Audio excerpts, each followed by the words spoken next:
I didn't connect it to... Whoops. There we go. Hello. Hello. How are we? Hello.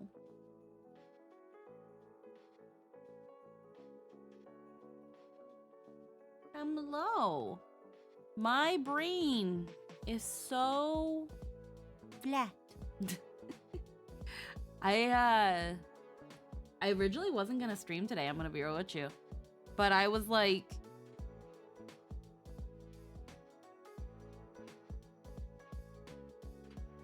oh man. If I was to compare it, I'd say it's that pancake flat. I'm tired. But I looked at the time and I was kind of like, I could still stream. I was like, I could still stream, but I'm just not in a Yakuza mood. So I was kind of just like, but what do I stream? Instead, I was like, you know what? I haven't had a just chatting stream in quite a while. Where, exactly, we hadn't had a chill vibe stream in a while where we just kind of sit and heckin' just talk. Minecraft just chatting? I mean, we could play Minecraft. We could. I'm just stuck in a thing where I'm like, I can't find cactus. I can't find it. The only way I could probably find cactus is I would have to make a copy of my world, find the coordinates for a desert.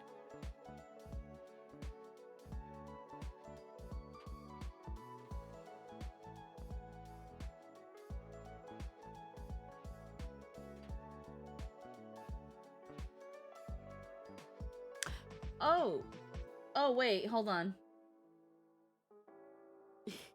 Hold on, I think I know what's going on. 1 second, let me check. You should be able to hear Bernard.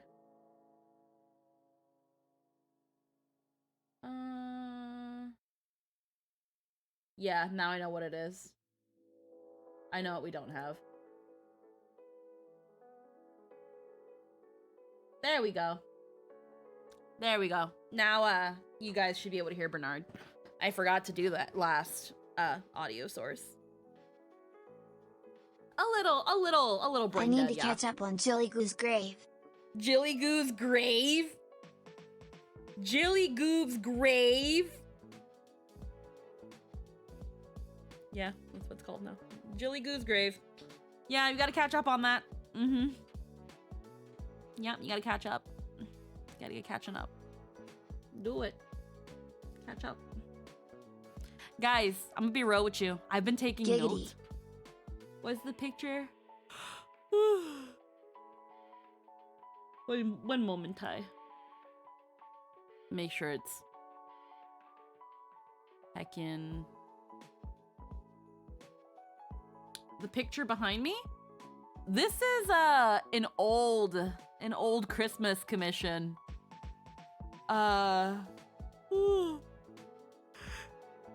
Old Crimbush commission from oh my goodness. I think it says 2022 on the bottom. 2022. Crimby. Crimbly. But heckin', yeah, the last couple hours kind of just suddenly hit. I'm not like exhausted, tired. It's just my brain was like, I don't need to process complexities right now. No, it's not old. No, I'm not saying it's old. I'm just saying I got it a while back. But heckin', what the hell are my It's tits a lovely doing? Crimbo calm love that my boy right in the middle gotta say made me all smiles when I first saw it. Heckin'. Heckin'. Wow, my brain. I love the big group hearts. I really love them too. I enjoy them so much. I'm a little sad that I'm not in the position to do them again. Because I would love, I don't know, honestly, I look at this one and I don't know how I'd be able to top it. I don't know how I'd be able to top it for like another Zelda one. I'm like, how do I top this one? Like this is one that like everything just came together so well for. I can't. Ugh. Just wait until we kill Ganon. Get a big victory poster. That's it. I would need the money for that sort of thing. That would take a bit. That's why I haven't gotten any big commissions in a while. Heckin'. Giggity. I'm gonna do a GG Crimbus pick. Could do. Why did it? Bernard, why did you censor that? Why did you say? I know Bernard's got a thing where if you say bad words, Bernard will say giggity instead. So the fact that they said giggity, why did you say that? That wasn't any of the blurred words. GG. Yeah, no, it said giggity.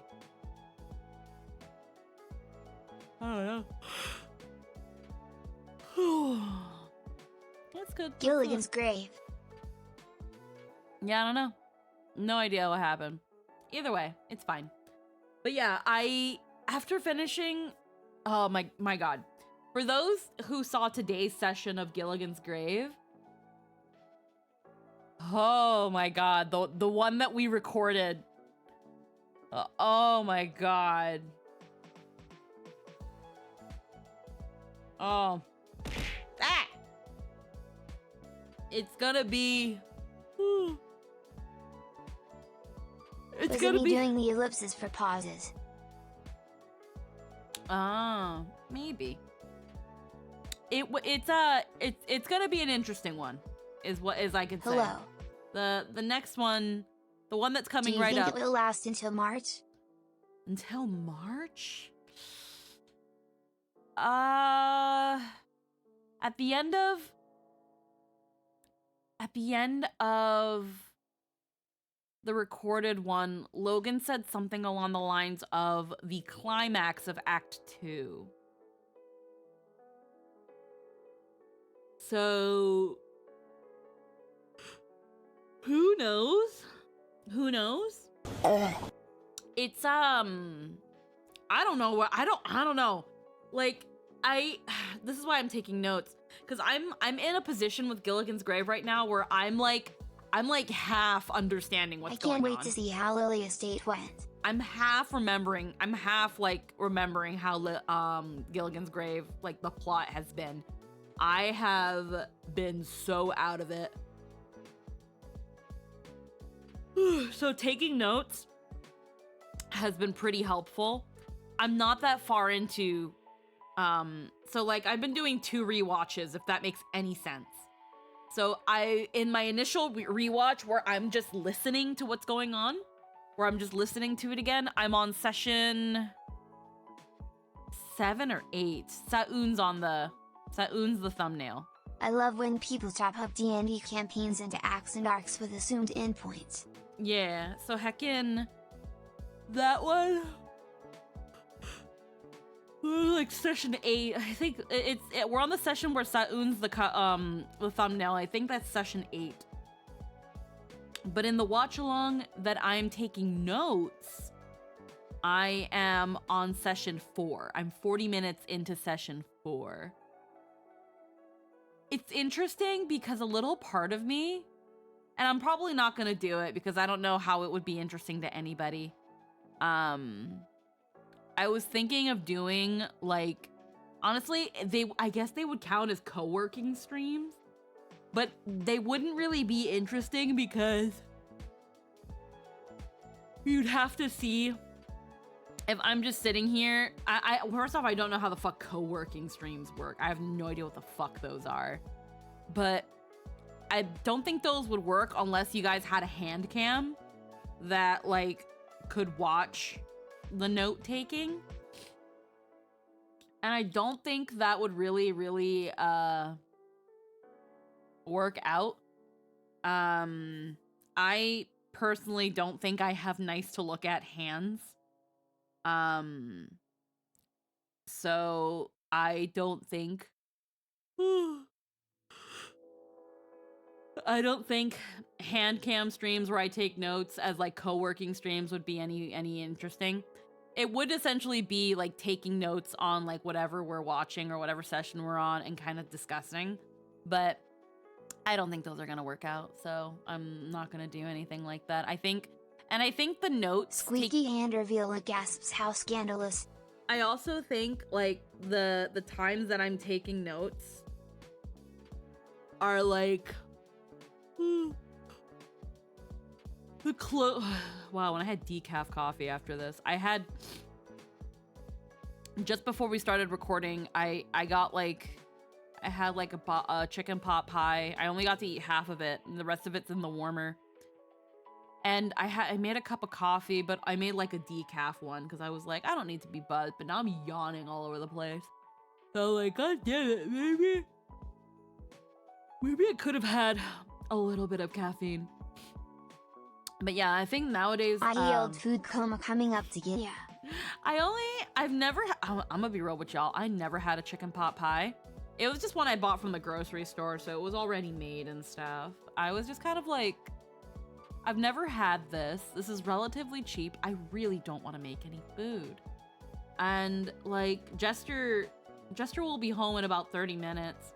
So he's gonna be really late and he's not gonna really be hungry for any sort of thing. So I was like, well, I don't want to cook. I don't want to wait till Jester gets home to eat. So I ended up having this pot pie, and only half of it. Again, it's okay. It's okay. It's actually pretty good, but I feel like I'd probably spice it up more if I ever made my own. And I'd never had a chicken pot pie. I'd only ever had like the canned Campbell's soup chicken pot pie that I'm guessing you could just have it as a soup, or you can thicken it in some way and put it in a chicken in a pie. All I'm gonna say about this chicken pot pie is I don't understand how people eat this. Because the inside is so soggy that the pie crust on the bottom is just evaporated. Like it's just really thick. It's just cream and bits with a pie crust on top. I don't understand this. I didn't grow up with no pot pie. I'm a Latina. I'm Latina. We don't got that. So I'm kind of like looking at this and I'm like, okay, like no entiendo. Yeah, I never understood how PPL8MBC that. Yeah, I just like the filling is good. Why is it gotta be in a pie? Like, why is it gotta be in a pie crust and stuff? Now at the same time, again, this is like a store-bought one, so I feel like it could. Vanda, hello. Hi. BC birds and food. Holiday squeaky. Heckin', again, I had the oh, excuse me. Oh yeah, I have a storm. Oh, excuse me.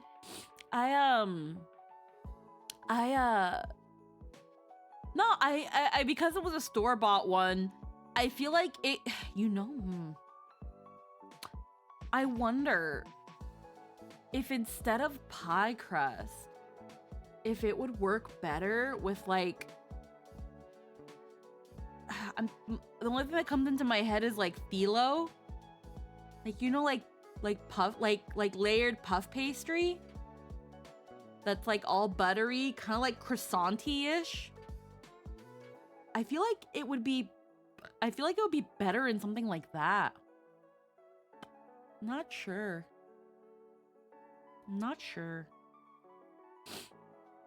But yeah, I didn't grow up with that stuff. So I was like, this sounds good. I just have to pop it in the oven and forget about it. It's not pizza or ribs or anything like that. Yeah, I mean, I'm down. And when it finished, I was like, okay, I'm gonna cut a slice of this. And like, Biscuits and meat is usually good. I couldn't like get the slice. All I got was like the pie crust. Like the pie crust was like pretty much just joined to the pan. And like all I could pick up was the pie crust and like some of the cream stuff. And I was like, well, I can't. Am I just supposed to eat this out of the pie tin? I could eat this pie. Hi, Squeak. Hi, Brayden. Hello. Mwah. I could eat that pie crust. I could just eat it from the pie tin, and that's what I eventually started doing because I was like, taking Nah. a slice out of this is not gonna happen. Like, you know? Ooh. Ooh. Ooh. Oh, but yeah. I had that. And then I was just like, oh my god. Brayden. Well, now I always end up leaving the pie crust. I'm at that filling life. Yeah, no, that's that thing where I'm just like, the top of the pie is like, yeah, that's pretty good. That's, you know, that's crunchy. It's got, honestly, I should have like brushed it with butter or something to like give it like a, I guess give it like a little bit of moisture or something, because it's kind of on the dry side, but it's crunchy. It's got texture to it, and then the filling's got all that stuff in it. Costco pumpkin pie. Give me that. Oh my god. Actually, I was gonna say, it's been a long time since I had a legit, like a full-on pumpkin pie, but the last time we went to Jester's mom, she had like a pumpkin cheesecake pie. It was like a pumpkin cheesecake, and it was so good. I think it was the way they did it. It's like you make a normal cheesecake, but you do like half pie filling and then half cream cheese. It came out really good. It came out really good. I might look for a recipe for that. The only issue is that like I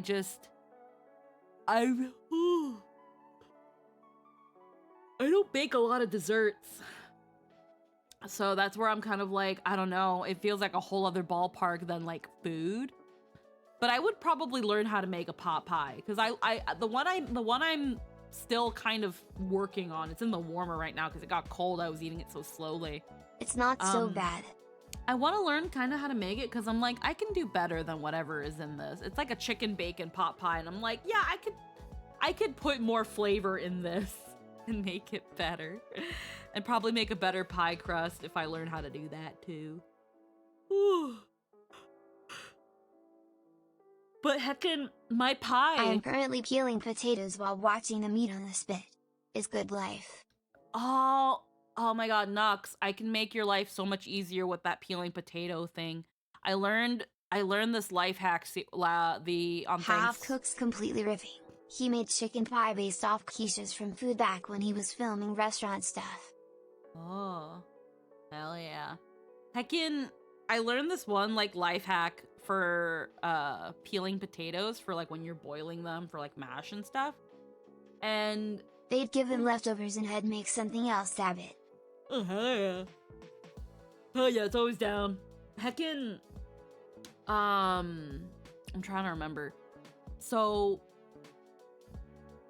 I did it during November Thanksgiving when I made dinner for Jester and I. And what you do is you take the potato and you cut around it just enough to pierce the skin. If it goes a little deeper, it's honestly fine, but just enough to pierce the skin. You cut a circle around it with the knife, and you try to make sure that you get a full circle around and that the ends kind of meet. So what I would do, I do that to all my potatoes, and then I would boil them. I'd boil them for like about 20 minutes, depending on how big my potatoes are and how many potatoes. Boil them for 20 minutes, and then get them off the burner and transport your potatoes into a bowl of cold-ish water, or coldish water, doesn't matter, but not hot water, from hot to cold. Let them sit for like about a minute, and the potato skin should come right off. You just hold the potato, give it a little twist, and it just comes right off.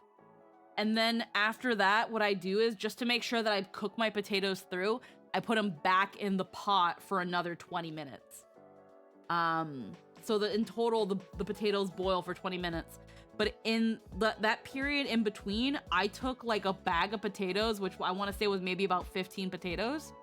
Like, they were like yellow ones, not russets. They're like golden potatoes, so some of them were smaller than others, but I want to say it was about 15 at most. And the peel just comes right off effortlessly. It's so satisfying. It's so fucking satisfying. You just grab the potato, you just go whoop with both arms, just twist them, and then it just comes right off. It's so satisfying. I peeled all those potatoes in like a minute.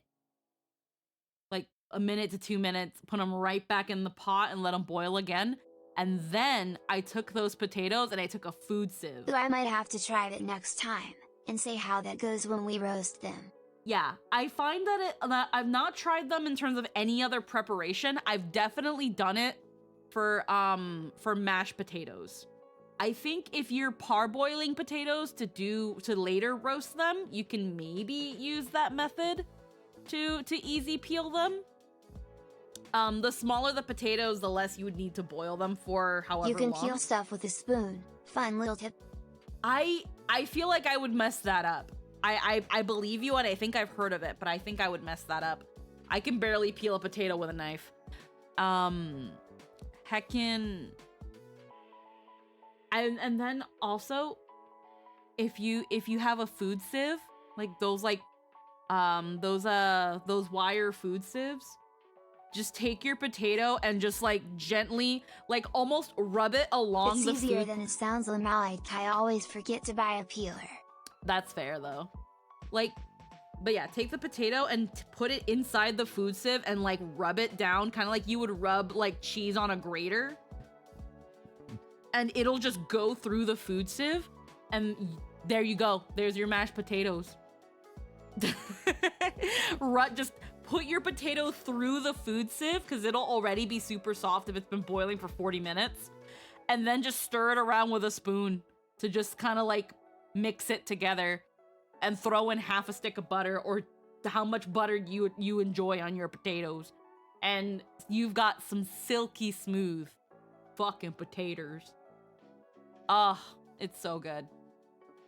Like, hardly, I don't think I found a single lump in my mashed potatoes. If they're a little tougher, then I use like a wooden spoon to like kind of like mash it through the sieve. But if they're like super tender after the boiling, they'll just go right through. Right through. So satisfying, so effortless. Oh, I'm never making mashed potatoes any She other way. speaks truth. You know who else needs smooth? It's Leo. I was gonna say, Brayden, on like 1 to not ready, how ready is the audience for when the recorded episode of Gilligan's airs? I don't think they're ready. And I'm not even saying because of anything Lilia did. Lilia was just a goober. Like, not at all. Lilia was just a goober. Like, oh my god. Oh my god.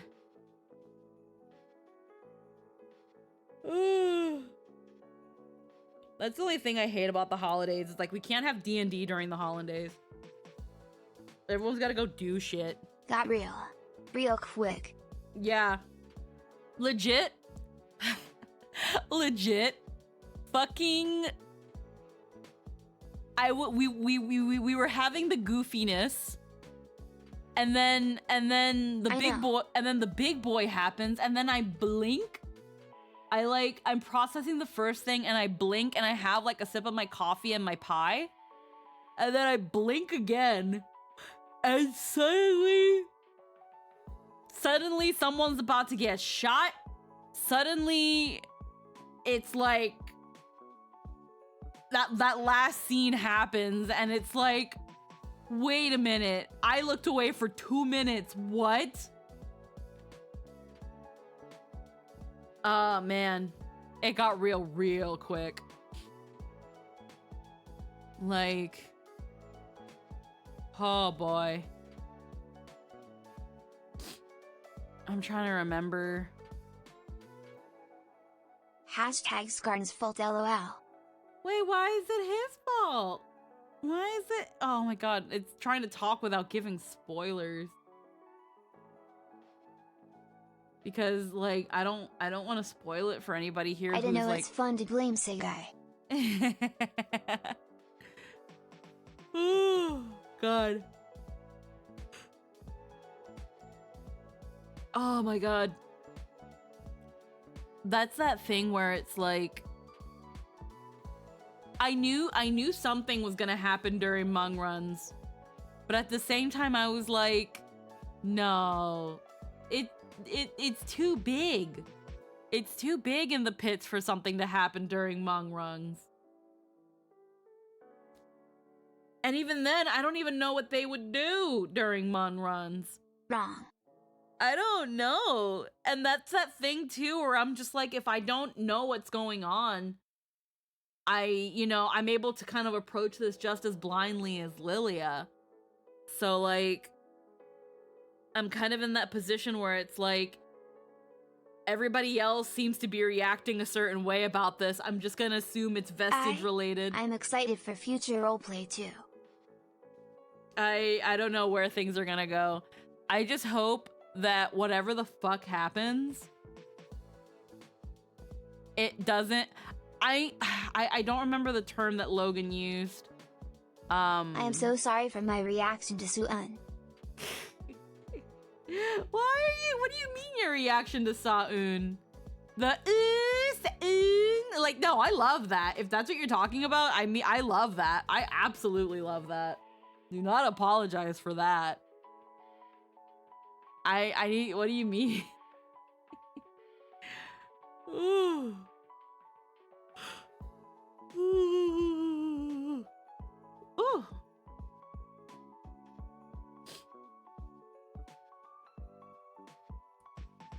Haha, I am so here for this shit, but also I am floored watching this child that he was being a fully realized person. Like I was yelling on mute.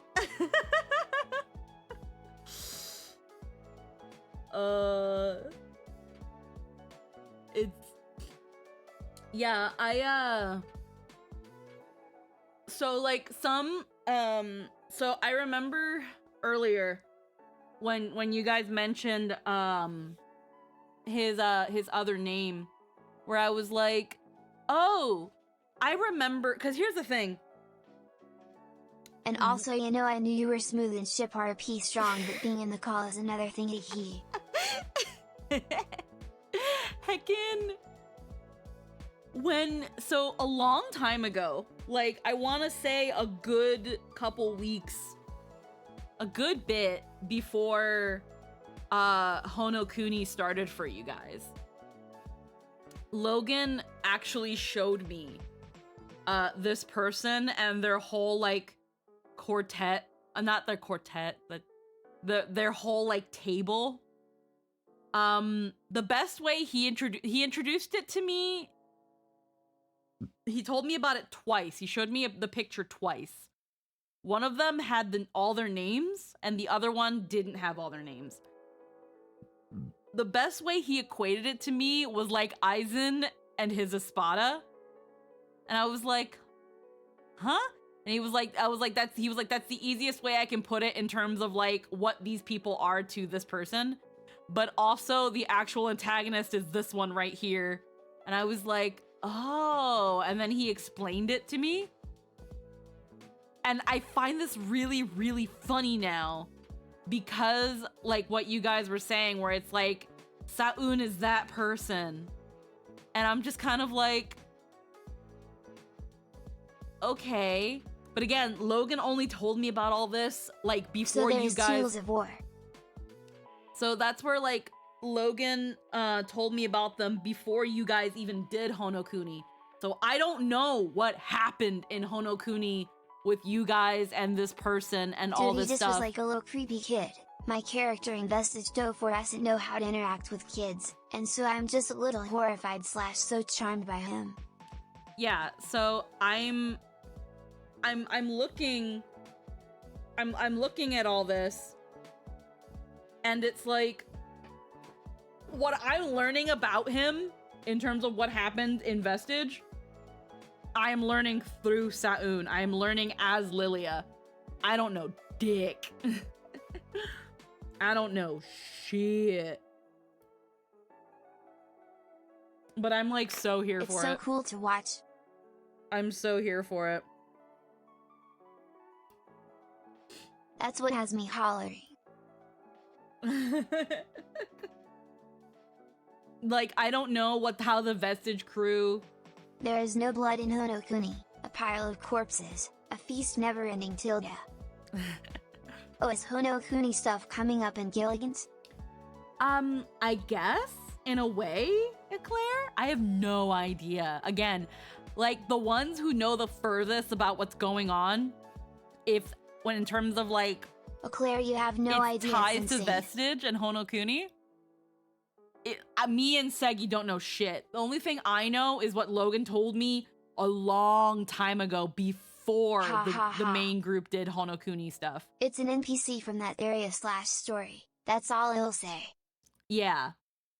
I only know the little bits that Logan told me, and it predated before you guys even did Honokuni. So That's sick. I'm not sure. But when I look at this person and Sa'un, first off, I see it. And second off, I'm just like, I want to know what happened. I want to know what happened. I don't have time to watch Honokuni because that shit's a whole ass year of D&D. I'm not doing it. On top of like the rest of Vestige. That's that thing where I'm just like, I don't know what happened. I don't know how he got from point A to point B. All I know is that I want him. I want the elf boy. It's a great trip, but fuck it ain't short. If you ever want that rundown, I'd be so happy. But yeah. I like you learning as Lilia first. I want to learn as Lilia first. I want to see how after the campaign it'd be great. Yeah, I want to see what Lilia would be able to learn from Sa'un himself that he is able to disclose to her. I don't know how, God, I don't know how far or how likely it is, because it very much seems to feel like something is about to happen to the pits. And like, Pepper has talked about how she's here to prevent something. Sa'un has mentioned that he's here, that he has to do something or stop something from happening here in order to like fulfill a mission of his. So that it's giving me this inkling that something bad is gonna happen in Gilligan's Pit. And that's that thing where I'm just like, I don't fucking know. All I do know is that just from Lilia's perspective, after she told her brother essentially a rough summary of what was happening, and the first thing he said was, "Wow, Lilia, we should leave," was like, that was that thing that like, nobody in the know tell her. That was that thing where I was like, I can understand where like a normal person hearing about what's going to happen is like, we shouldn't be here for that. We should not involve ourselves with this. We need to go. But I didn't expect like an NPC to say that. So for her to recount all this, and for Lilia's brother to be like, no, we're not. We should leave. Like, hello, Jester's home. Lilia's now for like one of the thoughts in her mind, and I should have had, Lilia should have gone home instead of go back to the temple, only to then just go home. Because I feel like she should have talked to her family where she's like, hey guys, we need to leave, or you guys need to leave. And who knows, maybe after after whatever happens, hell, maybe depending on how bad things get with what's happening after this recorded session, depending on how bad it is,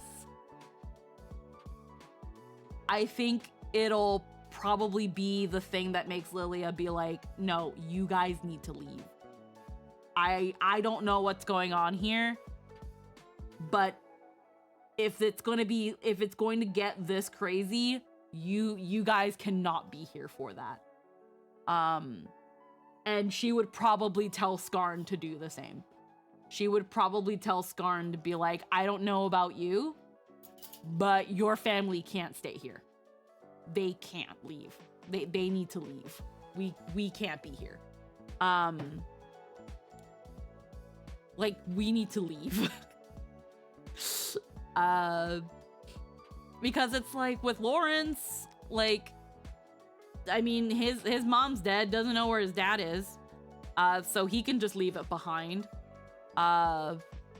Desmond doesn't really have anybody or any family. So he can leave it behind. And Pepper's not from there. So, like, those three, if they leave, that's it. They're not leaving anybody behind. They're not leaving, they're not they're not they're not uprooting as much of their life as possible. Whereas with, like, Lilia, again, her family's there. Skarn, his adoptive family's there. Like, I don't think with all this going on, they could look at their family and be like, yeah, we can still be here.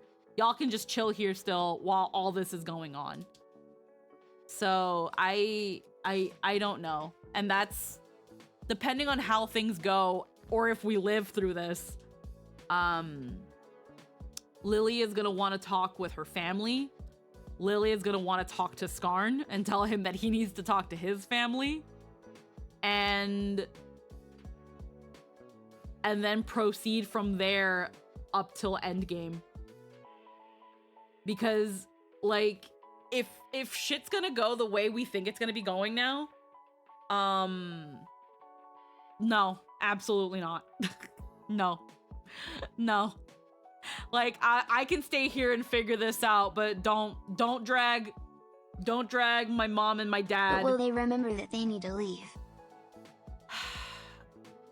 Well, here's the thing. If she tells them they need to leave now, there is no, oh, well, are they gonna remember to leave? It's leave now. It's you need to go now. You need to leave now. Like, even if it's not completely out of the pits, even if it's just to Uptown on the surface, it's y'all need to leave. Y'all can't be down here.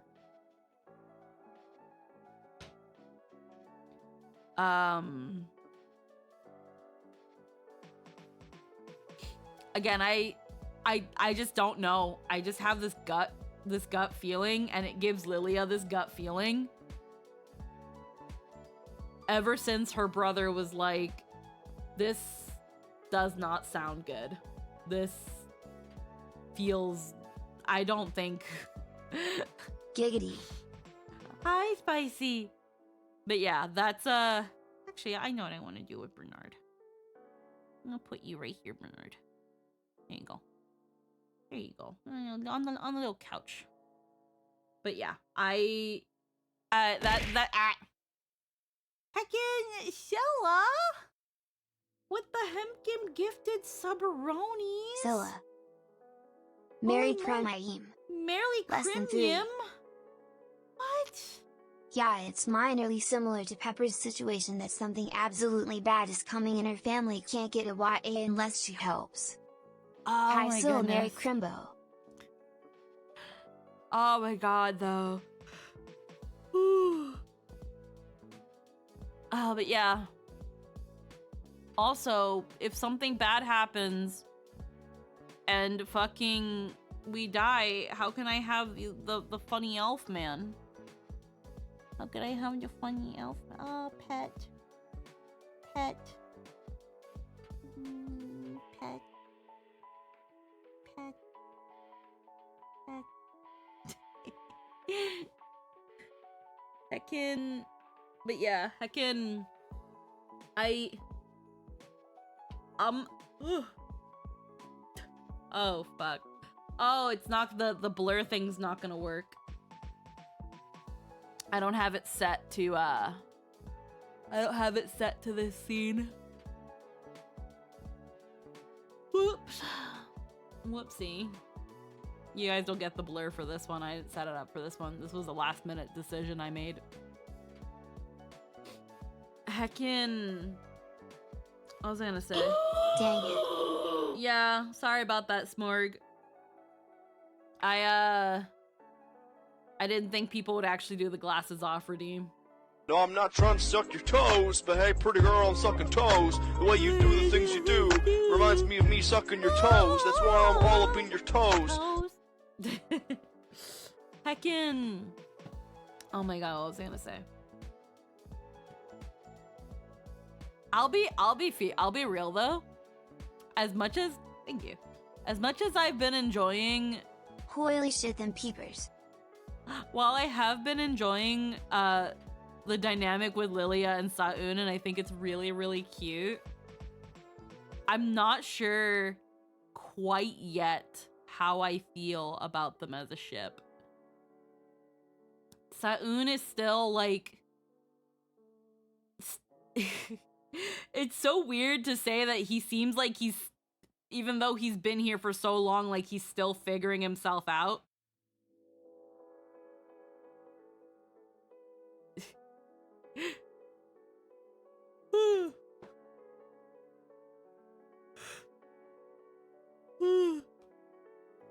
What? I want more smooching in Gilligan's grave. Oh yeah, no, there's a very distinct lack of smooching at the moment with Gilligan's grave right now. And I know that right now there's not a lot of opportunities for people to do a Hemkin smooch.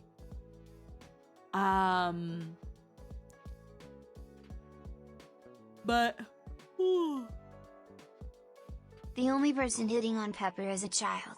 This is a hate crime. Silly punch. Dude, I want Pepper and Desmond to kiss. I feel like he needs that. I fucking love that emote, Scylla. Did you just get that one? That's so funny. I heckin' love that. I did. It's so funny. Oh, I fucking love that. Heckin', oh my god. I'm in this thing where I'm like, I love the dynamic with Lilia and Sa'un, but I'm not like, I guess if the ship with them doesn't sail, I'm not gonna lose sleep at night. Cause right now I'm kind of in this thing where I'm like, Sa'un, It's that right, even Brad Defke and Tragic XD. like, also the only person hitting on Lilia right now is also a child, Pepper. No one's hitting on Lilia, and that's where Lilia's also kind of like has this weird insecurity of like, does anyone in this fucking pit even find me attractive? Is that even possible? Am I like this weird exotic thing to some of these people? Because I can't quite remember how common flooflin are down here in the pit. But I sure as fuck don't know of any other flooflin here. Lilia. The shoujo girly isn't getting hit on. Oh no, that's a crime. Like, I think the only other furry is the Arcoon that's in the bar. That's Bramble. As far as I know... Fucking Scarn admitted he was jealous when Lilia asked out Zune. But... I remember that? But was it in front? Well, I remember this, but I don't know if it was. I can't remember how she replied to that. I can't remember how she replied to that because it's like, are you jealous that I have a date to Mungrungs and you don't, or are you jealous that he asked me out first, which would imply that you've been wanting to ask me out on a date. Which, Skarn, why the fuck were you waiting on that? Why didn't you make a move? They've been friends for freaking so long. Skarn would know that if anyone is interested in Lilia, what she wants them to do the most is make a move.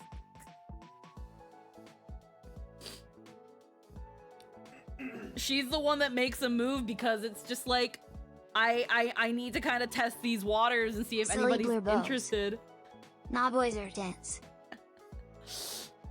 Knowing and doing are different things. That is true.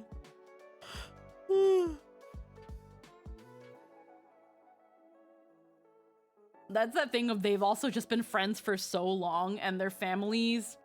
Skarn there being that childhood friend that waits so long may get taken. He is half Goliath, so half his brain is rock. Yeah. Oof. That's that thing where it's like, I don't know if Skarn is actually interested in Lilia in any sort of way. He certainly hasn't shown it. And especially when she learned about him going after Moontheris, because it was like, if I see a baddie, I'ma go after a baddie. And it's just like, oh, okay. So it's only when they're a baddie that you go after them. Okay, just call me fucking chop. Just call me fucking chopped liver, I guess. You know?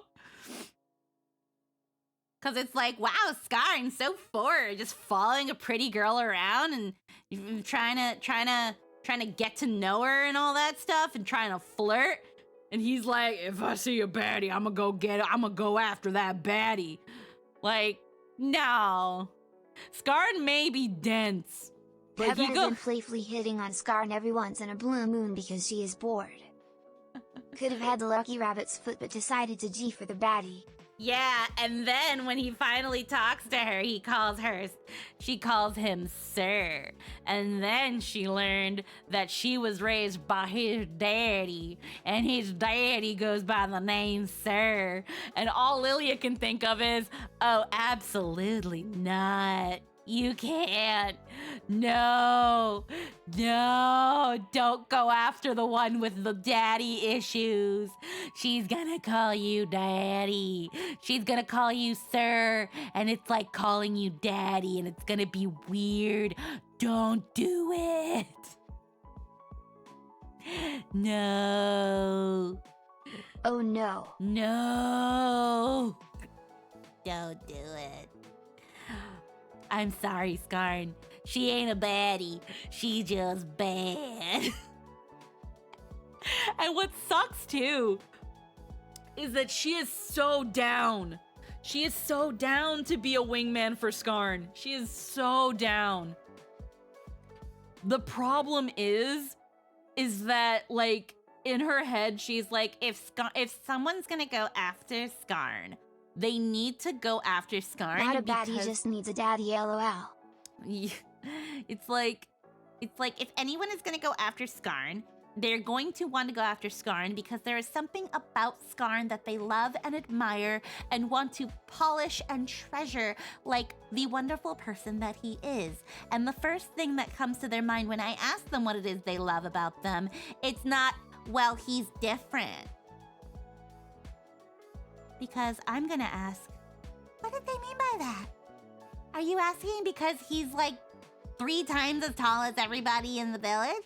You have a bit of a hamster banana thing kind of going on? You want to talk about that?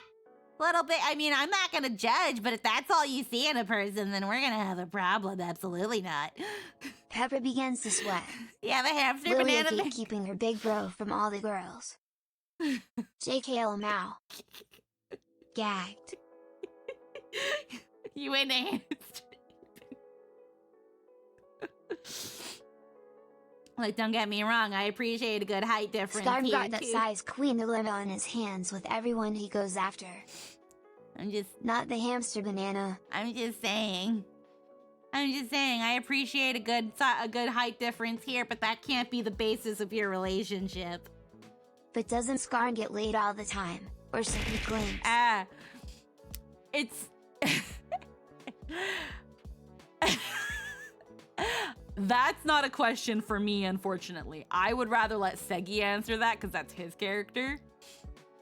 People die on Mount Everest all the time. Doesn't mean they don't climb it all the same, Tilda. My impression of Skarn is that he has been around. Lemon pepper shrimp. Oh my god, bread. There we go. Heckin', what I was gonna say. When it comes to Heckin' Skarn, my general thing... PPPPPFFFT.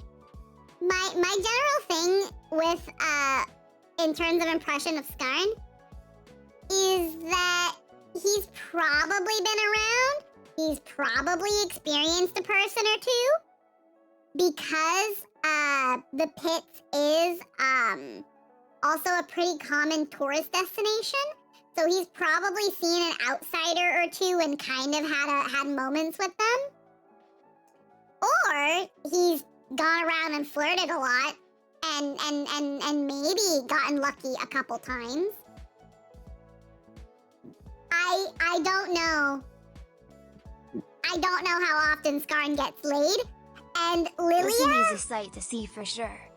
And Lilia would probably not probe him about that. Because unless she's going to jump on those bones, that's none of her business. She does know. She just don't want to tell. That's only if Skarn told her. She would never ask him for his fucking... how many people he slept with. That's his business. If he wants to talk about that, that's well and good. But she's not going to ask about it. I ran away, hello. I should probably hop in a Discord. Have some pepperonis brain rot some dwee and dwee with me. Didn't Skarn mention has been with MILFs or married women before?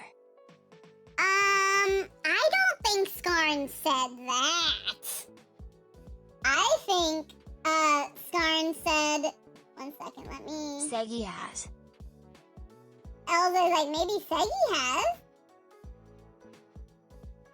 Let me just get something here for if I need She's it. not do you've ever been fucked type. Something a character has asked before. Yeah, all I can really say for certain is, Lilia wouldn't be asking Skarn for that business. She wouldn't ask for that detail. If Skarn wanted to share it for her, she'd be like, oh, hun, yeah, spill the tea. But, she wouldn't ask for it. She wouldn't, that's none of her business. Like, she loves Skarn like another brother, which is also the other kind of hurdle that they'd probably have to get over. To kind of be like, oh, I also like this person romantically.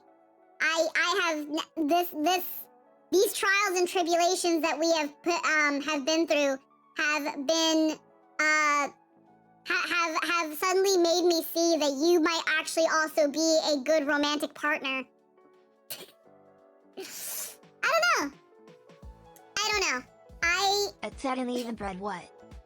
I have been open to the idea of... I see Skarn and Lilia as really good step siblings. LOL ask Kiri, not me. I can... Not I can Hey see... Skarn, it's your best buddy Lilia. How's it going? I'm going on a date with a hot elf boy. By the way, what's your body count at? Not the Bnui. Yeah, well, now especially, she wouldn't be asking Skarn that sort of stuff. But like in the past and At stuff... suddenly the bread I'm changing a thing, thank you. If, in the past, though, she probably would have considered asking these questions. Actually, no, she wouldn't have ask those questions. But if he ever wanted to talk to her about those sort of stuff and those sorts of things came out, then she'd listen. But she wouldn't be like, anyway, what's your sex life? Just go fucking full fucking Tommy Wiseau with that shit. You know? Absolutely not. No, I don't think she would do that. That's none of her business. Lilia don't have a body count. Nope, she does not. She is... Yet. No, well... Oh, hi, Scarn.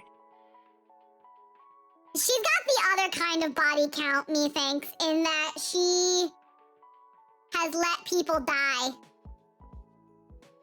She has allowed people to die. Like, not even counting, like, the people or the monsters and stuff that she's killed throughout, like, the campaign. But on the job, she has let people die.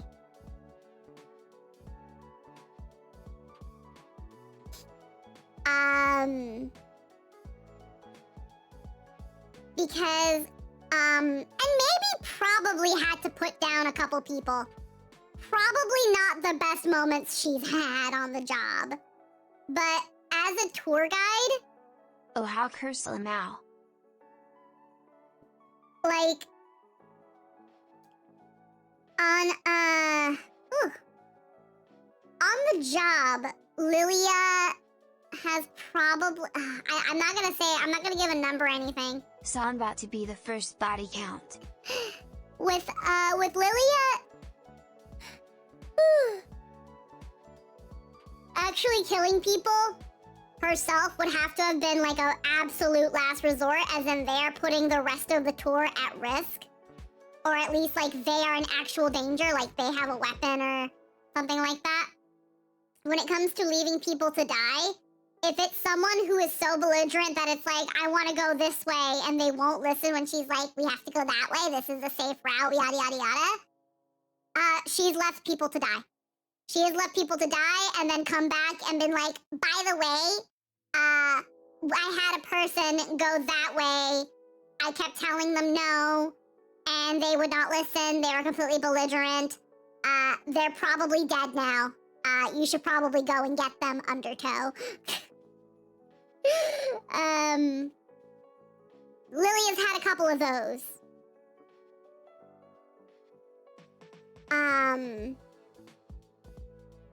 But yeah. She doesn't have much of an actual body count.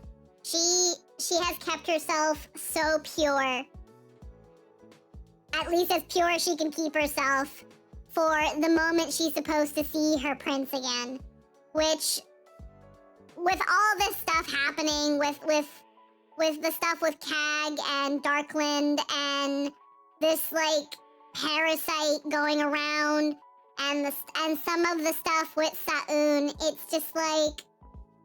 So that's how you met Desmond. Maybe. Could be how she first met Desmond, yeah. Telling an Undertow member, hey, some Undertow members, hey, had a guy stray away from the group at some point. It was either them or us, and my job is to make sure as many people come back safe, so y'all want to go get him?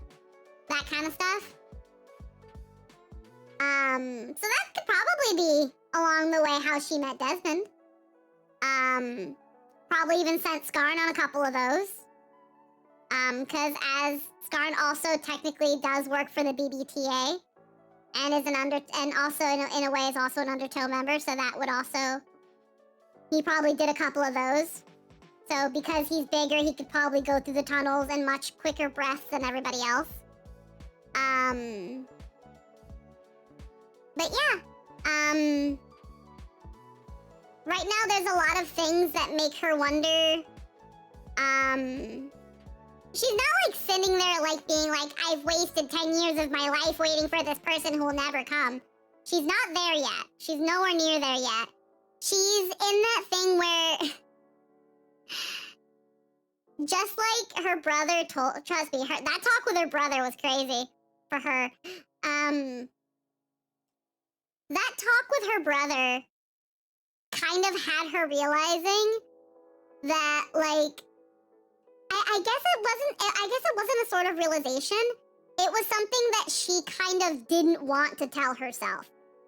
That she needs to, that she can't be in the pits I anymore. have some theories about Lilia's parents. I mean, you're free to tell them. Just be aware that Bernard is gonna read.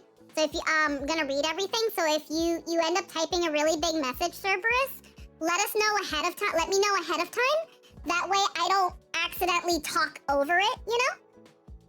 That way Bernard can read everything, and then I don't, like, you know what I mean. So by all means, I'm down to hear a theory. But yeah, right now it's that thing where heckin', like, kind of like how when she talked to Pepper early on, where she was like, what if he comes back? I can't leave. What if he comes back? What about my family? What about the things I do here? I would have to figure out, where am I gonna go? Blah, blah, blah. Like, Lilia has only ever had excuses for why she's never left the pits. And before Lilia's prince is a parasite of the pits that makes people forget. it could be. Or here's I want to call it a micro theory because I'm not holding on to it too strong, but it's one little hunch that I might have, is that she might have seen something. Because a theory that I'm having is that the prince and the flower field were both hallucinations caused by the parasite, while also being related to whatever happened. Because the person who sent the reason they went on the mission in the first place was Sa'un. Sa'un came to the pit, wanted to look for the latch temples, and they went on the mission. Lilia had her incident, and Sa'un was the first person that found her. And the only thing Lilia remembers from this meeting was someone with human or elvish features, that they were in a flower field. Their voice kind of sounded like many voices and one voice at the same time. Nyan Stella? Hello, hello. Do I not have my alerts going? That's weird. I should be having my alerts going. Hi. Hello. Actually, hold on. Where am I? Where are my alerts? Where are my alerts? Where are my alerts? That's where it is. Okay. That's what I need. Let's see. My other alerts aren't going off. Have I been missing things this whole time? Oh, heckin' Carlos61, thank you for the follow. Here I'm sorry it I didn't is. see it. Okay, one sec. I don't think they gave her powers, but they manifested to protect her from them. Fae Prince keeping Pretty Girl as a pet, soon and saved her, but at the cost of her affection is due to a charm effect being all she remembers. Huh.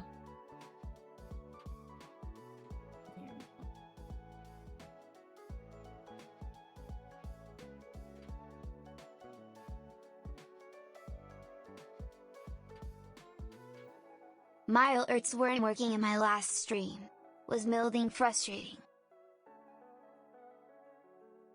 That's not good. Oh no, in my case, I literally just didn't have my Twitch alerts.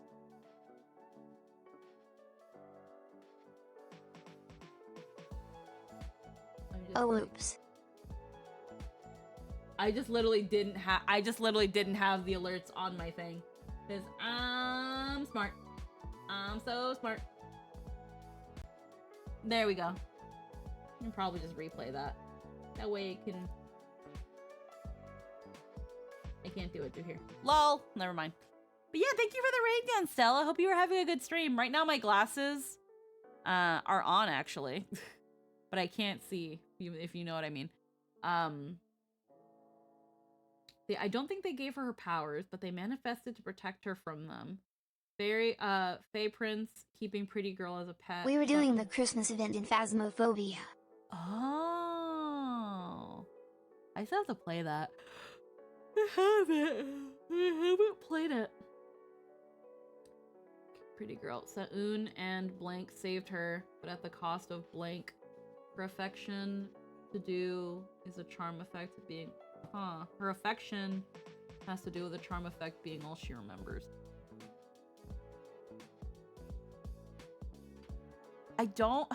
Yeah, that's the other thing, too. We still don't know about this other grave. And what it has to do with her family and why they're buried next to her family. When it comes to what... Right now, she's not in the position to theorize that Sa'un might be the prince. I know, like, very early in the campaign, Pepper was like, but what if he's your prince? And that's that thing where, like, Lilia right now is like, I don't have anything to prove that he could be. I don't know how I would feel about him having been here under my nose the entire time. That was mostly her teasing, TBH. Yeah. Yeah, that was mostly her teasing, yeah. But that's that thing where it's like, I don't think she thinks that Sa'un is her prince, but there has been the thought here and there that ever since she learned about Darklyn and the virus, that maybe that has to do with what she saw that day. And potentially Sa'un might be a bit more involved. It's that thing. Oh my god, my brain's braining. It's that thing where it's like, if the hallucination and the parasite that fucked over Darklyn is involved with whatever happened in Lilia's incident, Sa'un could be her prince, but it doesn't quite mean that he is, because it would have just been this weird mishmash of things that happened and the virus making everything very oogly boogly, if that makes any sense. Where the memory the of idea isn't that Soon is her prince but saved her from them. No. So my idea is just that the prince and the flower field were a dream created by... Oh, another raid? Revelk with a raid. Hello, hello. See, there's my alert box. How are we doing today? Hello, hello. Should probably move that a little bit up. How are we doing today? Thank you so much for the stream. How are you guys doing? We're just kind of brain rotting here. I'm just kind of brain rotting. We had 2 D&D sessions back to back. So, my brain's a little bit fried. Little bit crispy. Little bit crispy. Hello, hello. Yeah, we're just talking D&D. Little crispy brained. Heckin'. But yeah, what I was my brain was braining. My theory at the moment, and I'm not holding on to it because again, I don't know where it's all gonna come up, and I could still be off, is that the prince and the flower field were a dream created. I am a lurk for a bit. Hope you have a good rest of your stream. Yeah, of course. They were a hallucination / dream caused by that virus, and Sa'un being there to help her / save her from her incident kind of got mixed in. Essentially, she had her accident, Sa'un saved her from that, but because of the virus plague that took out Darklyn, she perceived it from essentially a fantasy filter. None of it ever happened, but it somehow still awakened her epitaph.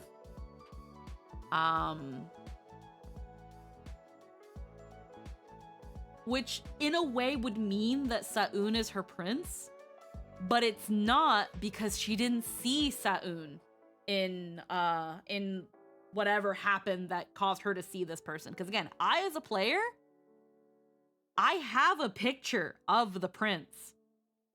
Now, I could be this picture could be a complete red herring.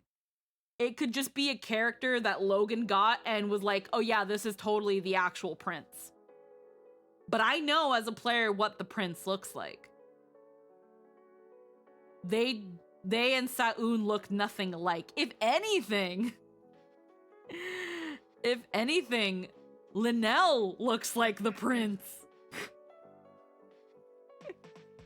Linnell looks the most like the fucking prince. And without going into things, I don't think it's Linnell.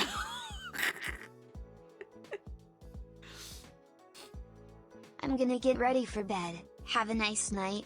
Yeah, have a good night, Cerberus. But yeah, heck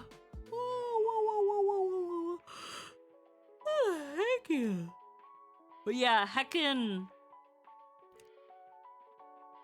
Linnell is the one that at the moment, out of all the NPCs we've seen, looks a lot like the prince. The only other person that would kind of look like them is what's her name? Leona. But Leona's a Hattislin. And because they're so rare in the pits, Lilia would know, no, that's not them. So it wouldn't work. God.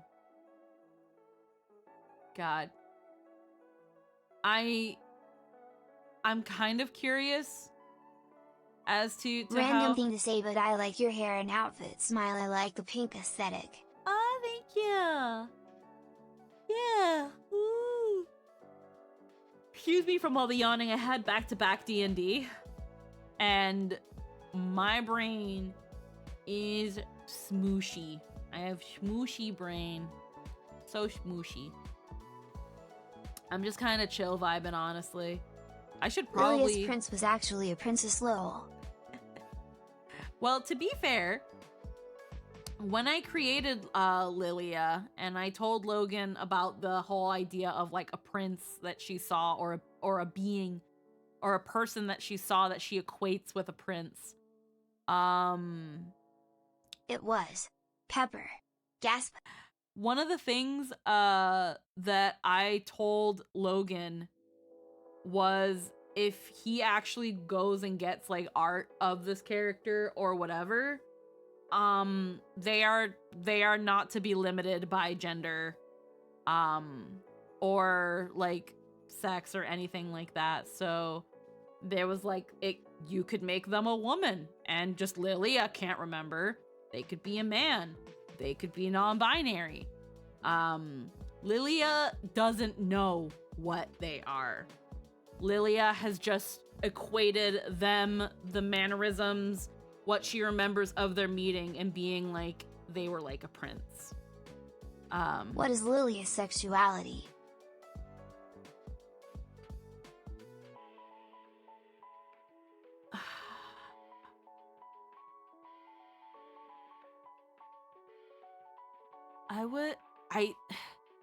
I'm not quite sure yet. When I made her open to the idea of her prince being male, female, non-binary. I'm not sure if that falls under... Oh, hi. Oh, wow, there's two. Hello. Here we go, let me just... Hello. I wasn't sure if that falls under bisexual or pansexual. I don't know. Lilia definitely seems to be leaning towards men than women. Little A, little B. Well, right now, Lilia hasn't run into a female character that she's like, oh, I would consider that.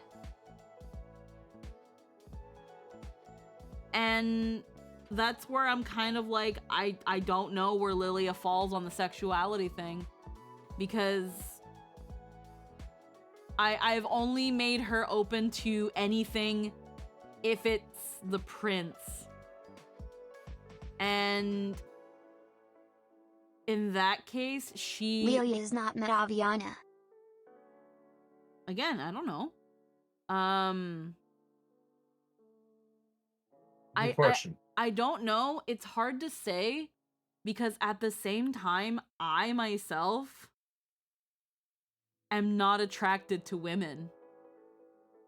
So it's hard for me to say, because I myself have never been in the position where I looked at a woman or a female presenting person and been like, oh, because I'm not attracted to like 99% That's very of people. fair. So that's where I'm like, I couldn't really answer that question of like, oh, who's Lilia into? Like, she might see Avi and be like, oh, would consider. Or she would instead look at heckin' Miriam and been like, actually, I would consider that one. Like, I don't know. Is there a female character you could imagine that Lilia would be attracted to? What is the ideal girl? Is Lilia to me then? Is there a female character you could imagine that Lilia would be attracted to?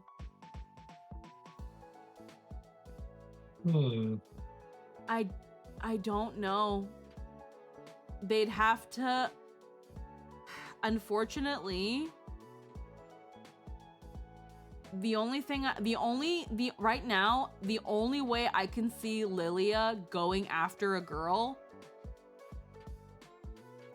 is if, for all intents and purposes, they've got a bit of a masculine air to them.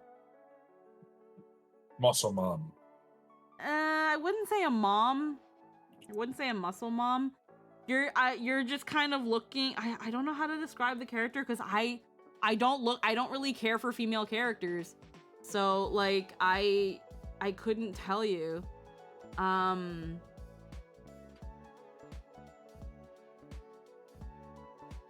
She would definitely probably go for those, because Lilia is also a very girly character. She's very, very girly. So she would need someone, she can't have someone just as girly. She would need someone to like to The more tomboy? She'd probably need a more tomboy sort of person. Hello everyone. And at that point, she might as well just go for a guy. That'd be that thing where it's like, you want a guy.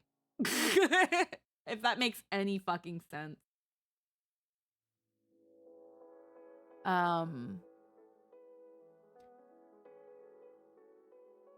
She would definitely need someone who is like mature and is essentially able to be the more masculine of the two. What if she found a really cool stud? I don't know. Again, I don't know. Like, right now it seems like Lilia is leaning toward heterosexual, but that's also mainly because, again, I've not seen any female characters that make Lilia look like, oh, I would swing that way. And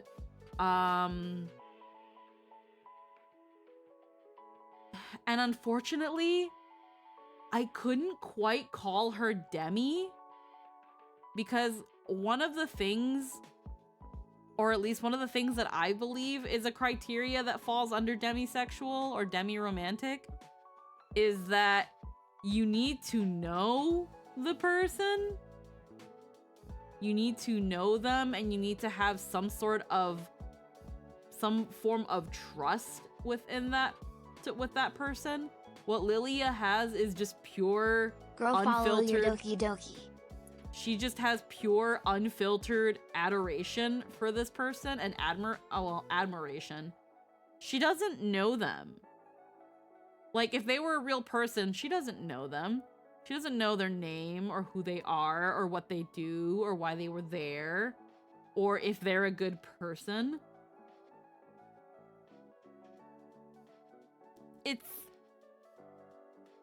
It's hard to say. And that's that thing where it's like when she was asked where it's like, well, what would you do when you find him? She doesn't know. Just forward the rejects to your homegirl Pepper.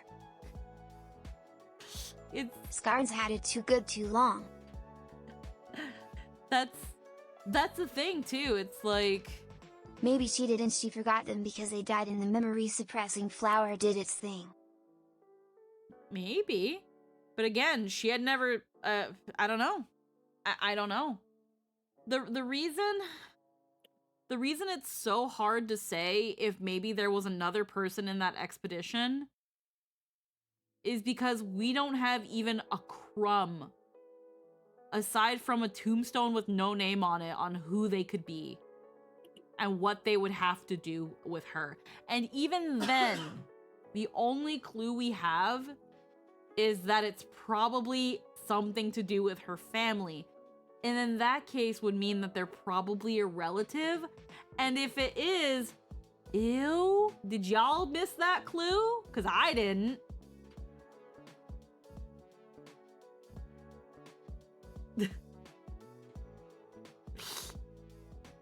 Oh, her prince being dead, that would be effed. Does that mean your prince is a sibling? I mean, it could have been her fiance.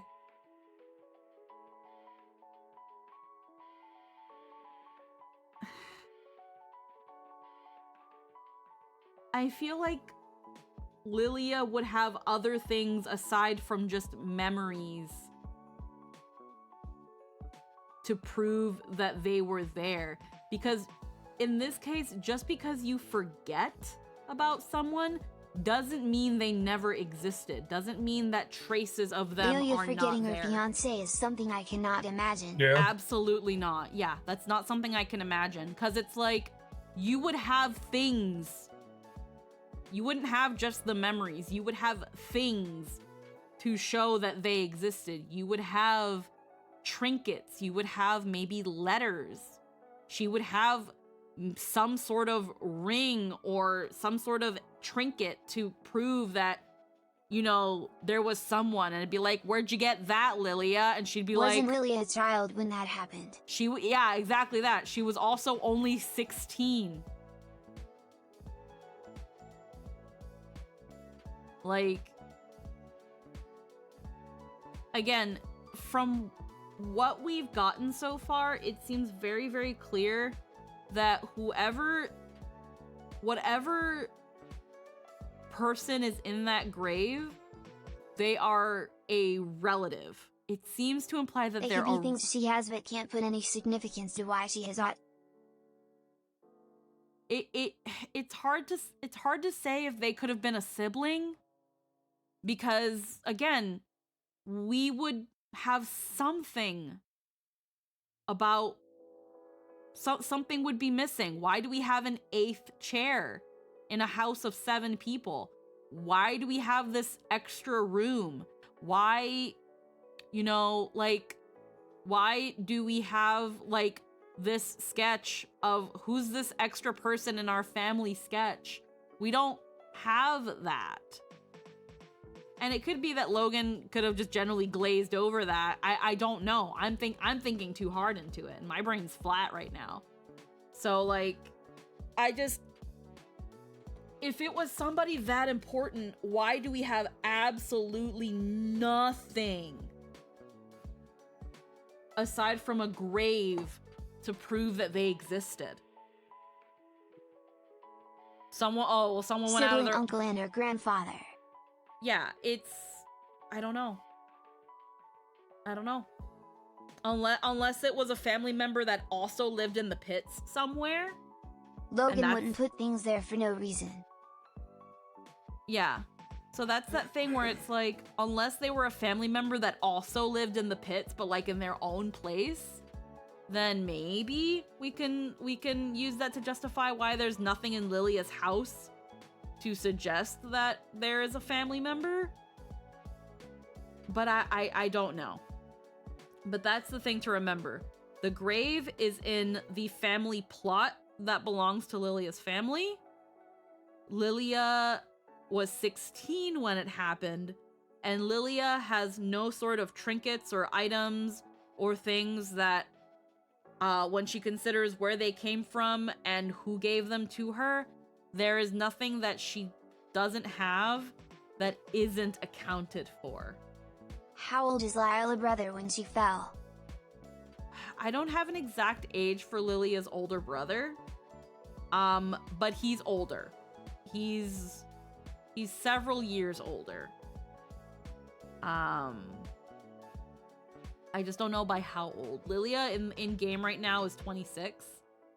I would say that maybe her older brother is maybe at the latest in his at the earliest in his early 30s, at the latest in his mid 30s.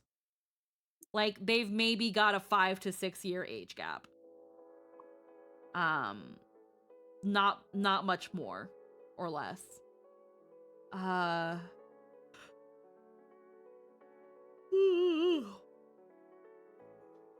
So yeah, it's that's a hard one. I don't know.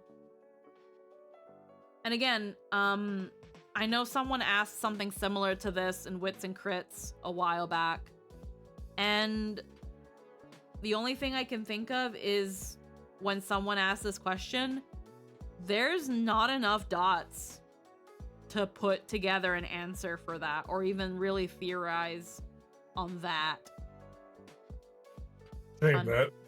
Unfortunately.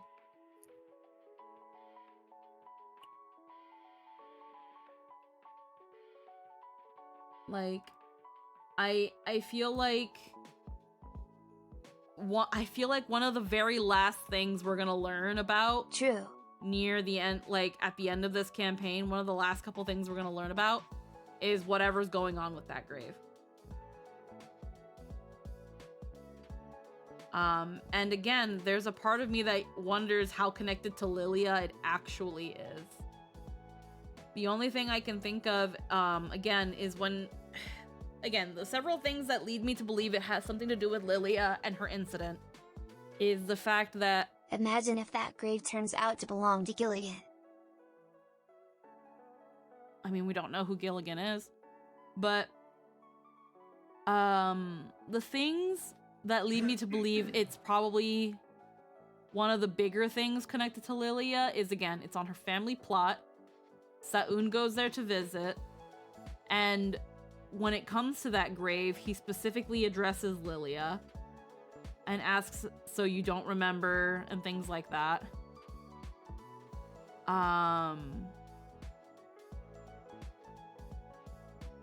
That's it. That's actually it. There's nothing else. The only thing that connects this grave to Lilia is Sa'un. And Sa'un can't talk about it.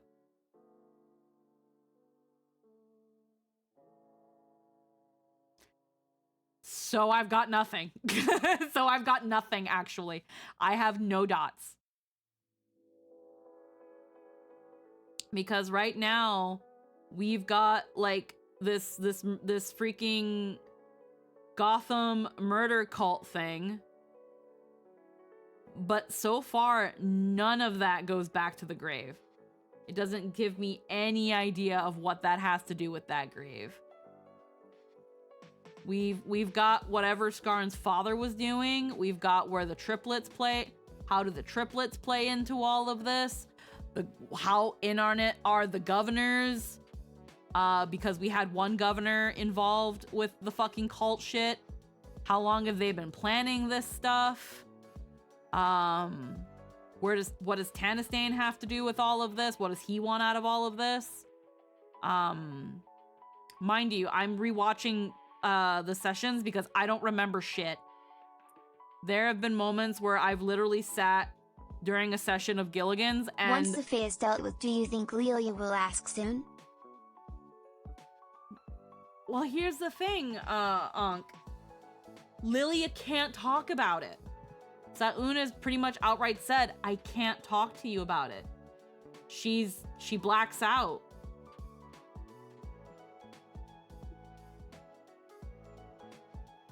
She's tried to talk to him about it. Right, because of the Fae. So, have we even got any okay, so I've had a couple people say the Fae. What are y'all talking about with the fairies?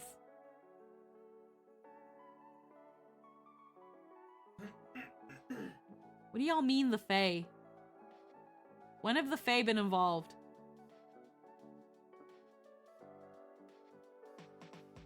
Because I'm gonna be real with you guys. One of the reasons I'm watching Gilligan's Grave right now, like I'm rewatching the sessions and taking notes, and I've already told this to the group, so they're well aware, is because I have sat through a session from start to end and left being like... The fake creature that is eating the bad memories.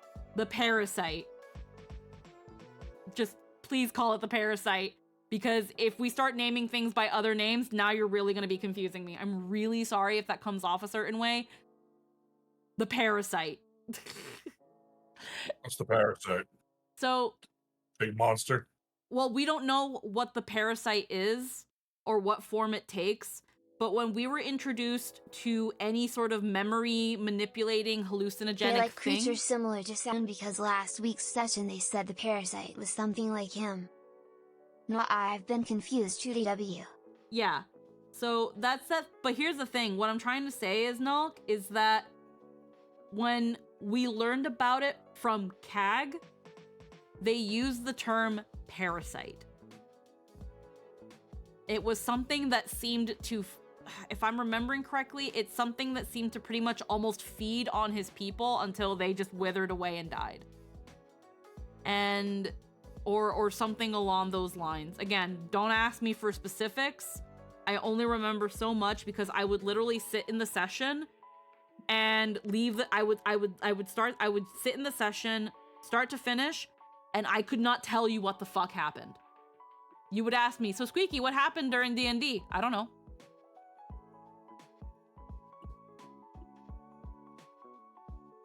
I don't know. It happens. It happens. That happens to me a lot now, which is why, again, I'm trying to take the initiative and take notes.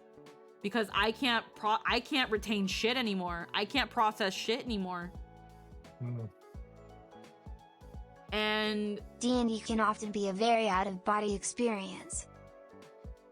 Well, it's also that thing of, and this is something that I've noticed for a while now, is that I can't just sit here in my chair and do nothing while D&D is happening.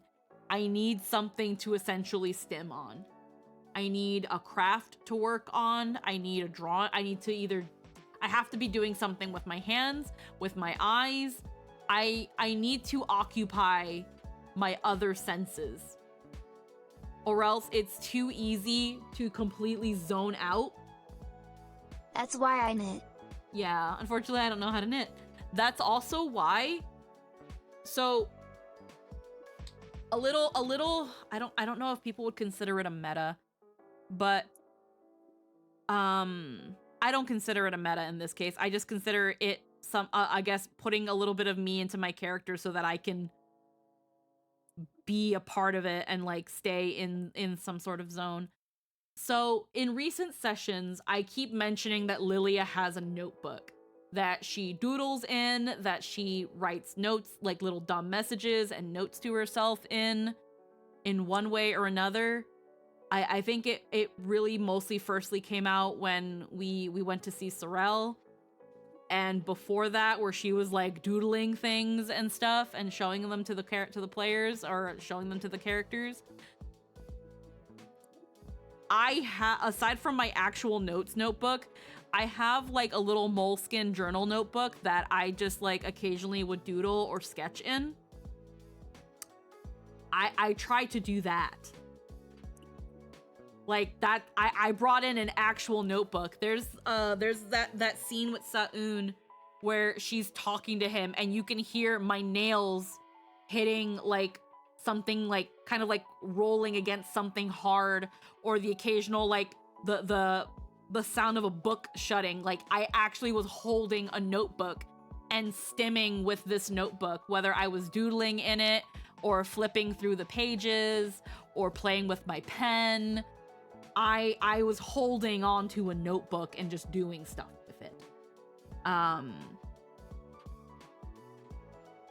One, because I guess it gives me a little bit of an additional way. It helps me stim and keeps my hands and eyes occupied, so that my and during downtimes my mind doesn't wander as much.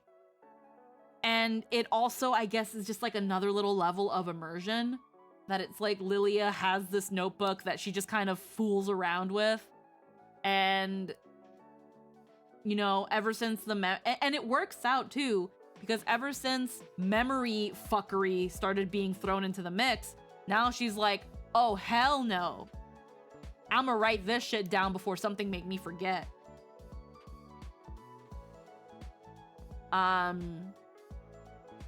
So in some way or another, Lilia's been taking her own notes. In and out of canon, Lilia is taking notes. Probably not as sophisticated as notes as I'm trying to take for Gilligan's, but notes that like she would understand if she were to present them to herself, should ever anything of her memories get compromised. And right now it's been silly, hee hee ha ha funny, but I feel like Nat 19 Liliashik, Nat 19 Liliashik, Nat 19 Liliashik, Nat 19 Liliashik. That's where I'm like, it's gonna be really funny if this little dumb joke notebook somehow comes in clutch in some way, but I don't think it will. I think it's gonna stay its own little joke. But it'd be funny if it did, kind of like with the paper bag and fucking Popeye. That would be funny. I can't wait for the bag of weasels to also be clutch. Oh, the bag of weasels. We'll see what happens with the bag of weasels. I don't have actually That's anything. related to Gilligan's, everybody. That's a whole other thing. I have nothing planned for the bag of weasels. The mushroom what scares me the most. Parasite. The mushroom turns out to be the parasite. I don't know. That mushroom water is pretty lit though. Is there another shroomy? No, there's not another shroomy in Gilligan's. There is a mushroom that Lilia found in the deeper pits that I joked around that she put in her water skin, and it made the water taste cleaner and almost crispy. Huh. So she's been using it as a sort of a water filtration system, and has been like, I need to get this shit patented. Because oh my god, this water is like so clean and clear once it goes through this mushroom. But at the same time, because Lilia is Lilia and she's a fucking goober and she's fucking silly, there's also this low-key, has she just been high out of her fucking mind? When Lilia's brother thought she had just been tripping on mushroom water, I almost died. Yeah, pretty much. That was Yeah, that thing where good question. when her brother told her about it, it was like, are you sure all of this is actually happening, or have you just been tripping on mushroom water? Not every mushroom's a hallucinogenic. No, not every mushroom is a hallucinogenic, but this is a whole new mushroom that, as far as we know, hasn't super been cultivated in the pits. So aside from maybe it's a really good filtration mushroom, we don't know what the fuck it does. And Lily is just fucking drinking it. But I'm pretty sure it's harmless. The mushroom has, for the most part, been a joke. I'm sure it just gives you like true sight or something. You'll be fine. It'll be really funny if that is the case. I don't know how the fuck this sort of shit happens to me. I just fucking Wait, Lilia's drinking mushrooms. I just fucking be making shit up. Just my mouth opens and words come out with almost no input from my brain. It just happens. It just leaves. My body conjures up things, and then it flows out through my mouth into the world like vomit. Yeah. It just dumb shit just spews out of me. and then we've Someone got. needs a ball gag. Can it be like the Jawbreaker kind runaway? Can it be like the Jawbreaker ball gag? That is how words work. I'd like them. I want to get those Jawbreaker ball gags. Just to try it. Just to try it. I'd be very curious to see how that goes. Heckin'. But yeah, no, I'm sure there's probably... Skarn, Desmond, Lori and Pepper have been dead and Lelia has been in a hallucinogenic coma imagining everything. I don't know. All I know... I am gonna watch the rest of this stream with a judging stare. All I know is that... My blank stare of disdain. All I know is that Lilia found a mushroom that made her water taste crispy, and she was like, I might be onto something. And she has sworn by it ever since. I don't think she's high. And she probably isn't. It's probably just a harmless mushroom that just, I guess, somehow makes the water crispy. But it'd be really funny if it somehow came in the clutch, because it wouldn't be the first time that I did something as an absolute fucking joke because I thought it would be hee-hee funny, or it just kind of happened, one thing just led to another, and then it either fucking comes in clutch or ends up being this like catastrophic lich pin in something, okay? I made up a fucking god shroom that I made up a mushroom that came from the god realm that satyrs used to get high on, and then it just became a fucking thing because I used plant growth, and now it's its own fucking lesser deity.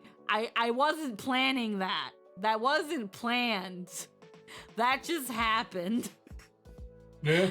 When I brought Mary and Gary to the Ganon fight, because maybe they might be a little bit useful as like some sort of fodder, I didn't think that they would actually come clutch when they would just start screaming in tandem. When they would just rotate scream and paralyze Ganon. I didn't plan that. I don't know what's gonna happen with this bag of weasels. I didn't plan anything. I just took it. It's just a bag of weasels, man. When I play Dimple, Ooh, sure. it's Sure. when I play Dimple, it's similar to how I kind of used to play Mei Li, where she just says and does the first thing that comes into her mind, and whatever happens fucking happens. YOLO. But with Dimple, there's even less thought, and there's almost just a side of chaos to it, because satyrs don't give a fuck. Nope. Satyrs are like, that sounds like it could be funny. I can something this might be interesting later. Not this will come into clutch later. This will be interesting later. I didn't plan for Mei Li to get an army of lemurs and a dragon husband. That just happened. She just said words and did things, and stuff happened. Yup.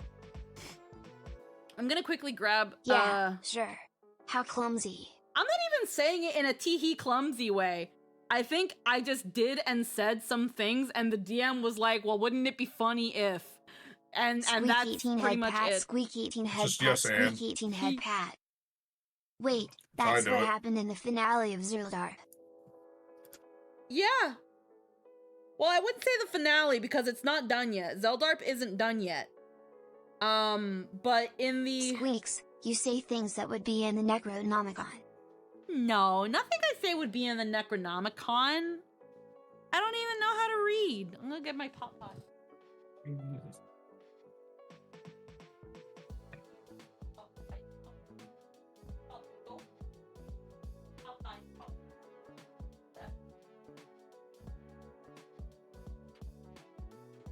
Okay, that mean I have time to catch up.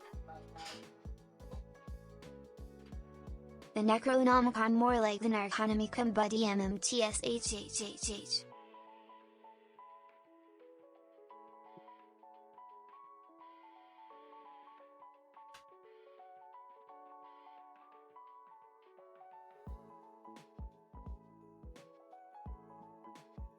Necronomicon more like the Necronomicon, but dumb Tish. The fuck? But I don't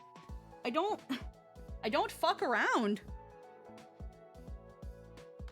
The most people I fucked in one game was DMS. And that was only 3 people. Only. 2 people. It's 2 people. It was only Briar and Zinnia. We never got a 3rd one after that. Nope, never. Nope. Only 2. That's the most I've that's the most that's as far as my what's the word? The term? For some reason savory comes to mind, but that's because I'm looking at a pot pie. Sultry? There you go. That's as sultry as I can Body get. count. Body count, yeah. Well, I mostly mean Streak. I guess. Yeah, no, I guess that's as much of a streak as I'm fucking getting in D&D or in any sort of roleplay anything, because yeah, no, I think my highest streak is DMS, and it's just 2 people. I feel like that's not really much to brag about. But I don't know. I don't fucking know. I don't know. My brain is soup. My brain is absolute soup. Heckin'. I ate half. Well, this is like a third of the remaining pot pie, because I had like 2/3 of it earlier.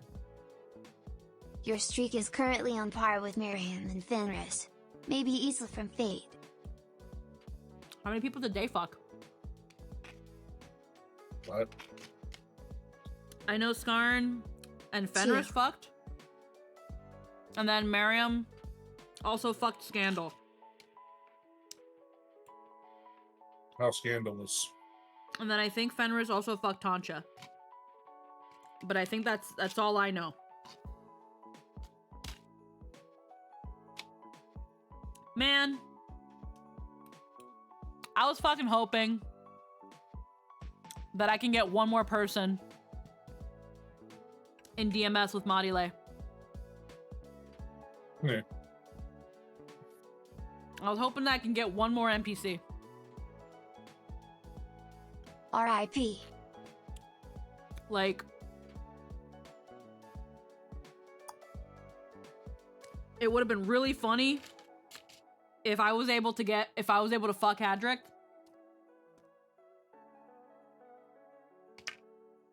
That would have been really funny. Especially now with what I know about him. It would be really funny. Yes, Miriam and Finny smashed. And Miriam smashed Scandal. Fenris slammed Enya. Isla slammed I think Archer and David. I mean, yeah. I guess. So What do 2 you know about is so him? far the highest. Well, for all intents and purposes, in DMS, Adric is an XP of his character Hadrick, which was from a Curse of Strahd game, I think, that Aaron DM'd, where that Logan's character that he played for Yes. a Curse of Strahd game. And that character was someone who, because Brayden was playing a princess called, in DMS, she's called Colleen. I think her name was Jolene Brioche. I can't remember her last name. The third, the fairest of the land. Ah, man, what was her last name? It was Jolene, Brioche. Oh man, I'm trying to remember. It's like on the tip of my tongue. I remember, but it was Brayden's character who was a princess. And he just decided, okay, well, she's a princess and a princess needs a knight, so I'm gonna protect her. And Hadrick ended up dying. It's just Brioche, but she's got a long title. Oh, okay, so it's Jolene Brioche. Oh, okay, I could have sworn she had another last name. But yeah, he ended up dying, and RF. and Jolene ended up falling in love with him, and Jolene Felicity Brioche. okay, there we go. Yeah, Jolene Felicity Brioche. I think she was the third, the fairest of the land, or something like that. But I know the fairest of the land was there. Excuse me. But he ended up dying. Arya, God, don't remind me. He ended up dying. And Logan never got art of him. He used a face claim, and then never really told Brayden what he looked like or anything. And she wanted to get art of them, but Logan just never gave them anything to work with, which was really funny. But he made XPs of them for DMS. Hedrick never died. He didn't die? Oops. All caps. Wait, he died? He didn't die? I thought he died in the Curse of Strahd game. That's what I was told. I thought he died. He didn't die. He is still alive. Oh, okay. My memory's fucked then. Okay. Yeah. He is king. Well, either way, they're XPs of him and Jolene in DMS. They're just both Knights of Ulyssia, and He is in Prince's /. oh, he's in Princess now? Oh, okay. Neat. Okay. But I thought he died in the Curse of Strahd game. I don't know where I heard that then. Oh well. Either way. He did, but he got better. Oh, okay. There we go. So now they're in DMS, but they go by Adric and Colleen. Ironmouth shrug. And Colleen. And they're Knights of Ulyssia, and they're both Pedal Knights. And when I kind of heard that, I was like, man, I'm gonna feel really bad if Module fucks him. But also, it would be funny. Because when she first met Colleen, she was like, oh, I don't like her. I don't like her. I don't think...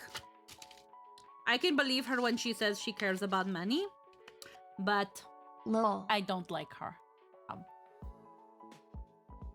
Curse of Strahd and Princes are the same continuity cause Devin was in Stradurk.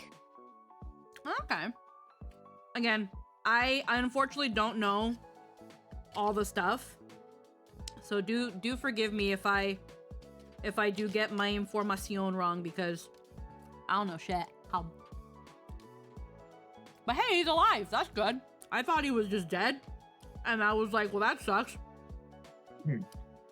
But yeah, I think this needed peas.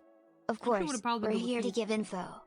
I think this would have actually been probably good with some peas in there. Give that little burst of sweetness and some green in here. But yeah. I was so down to fuck that one. Module was down to fuck that one.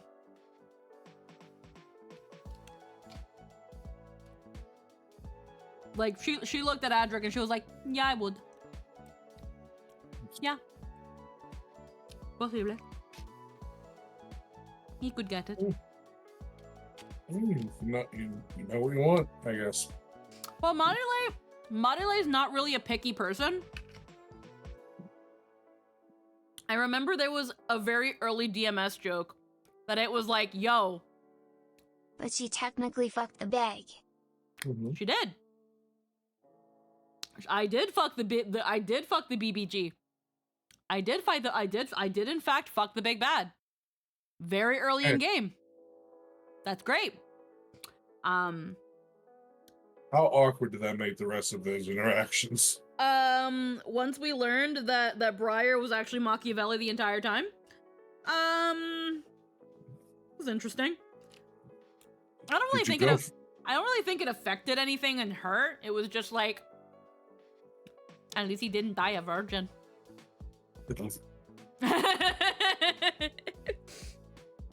I think that's the most that she got out of that. Well, at least he didn't die a virgin. But it also explains some things. Explain something. Some peculiarities.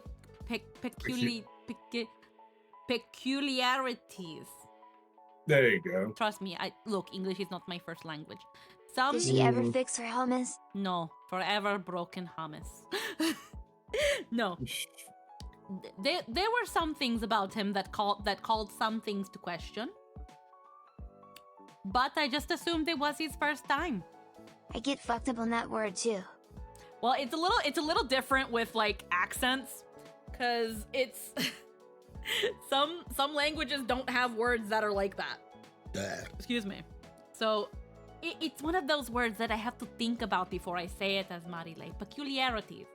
And even then, it kind of slurs a little bit. Peculiarity. Either way.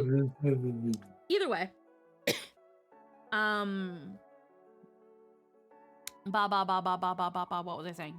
Either way, it it ended up explaining a couple things. But I remember there was early on a joke that it was like, yo, if Barely smashed Machiavelli before he turned Dorito. You say it was the salsa before the chip. Huh. I just remember there was a brief joke early on that it was like, Marile is gonna fuck every character that's got a portrait. And then the third character to be introduced with a portrait,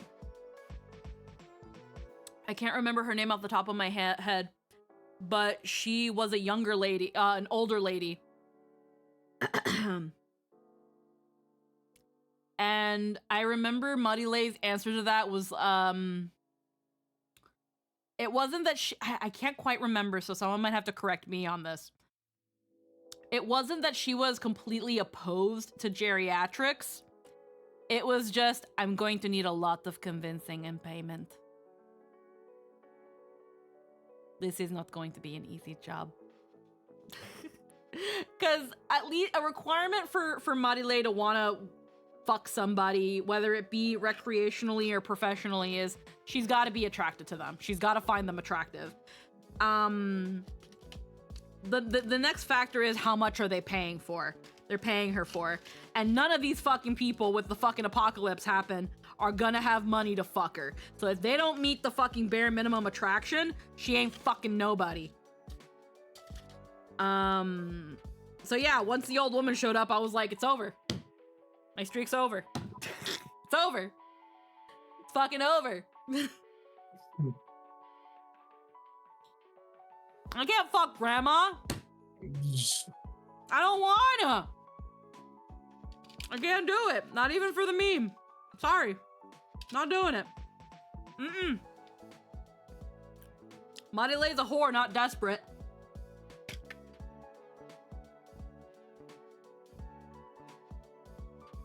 Just pop your hip back into place after. Mama Marigold would have been proud for sticking to your standards.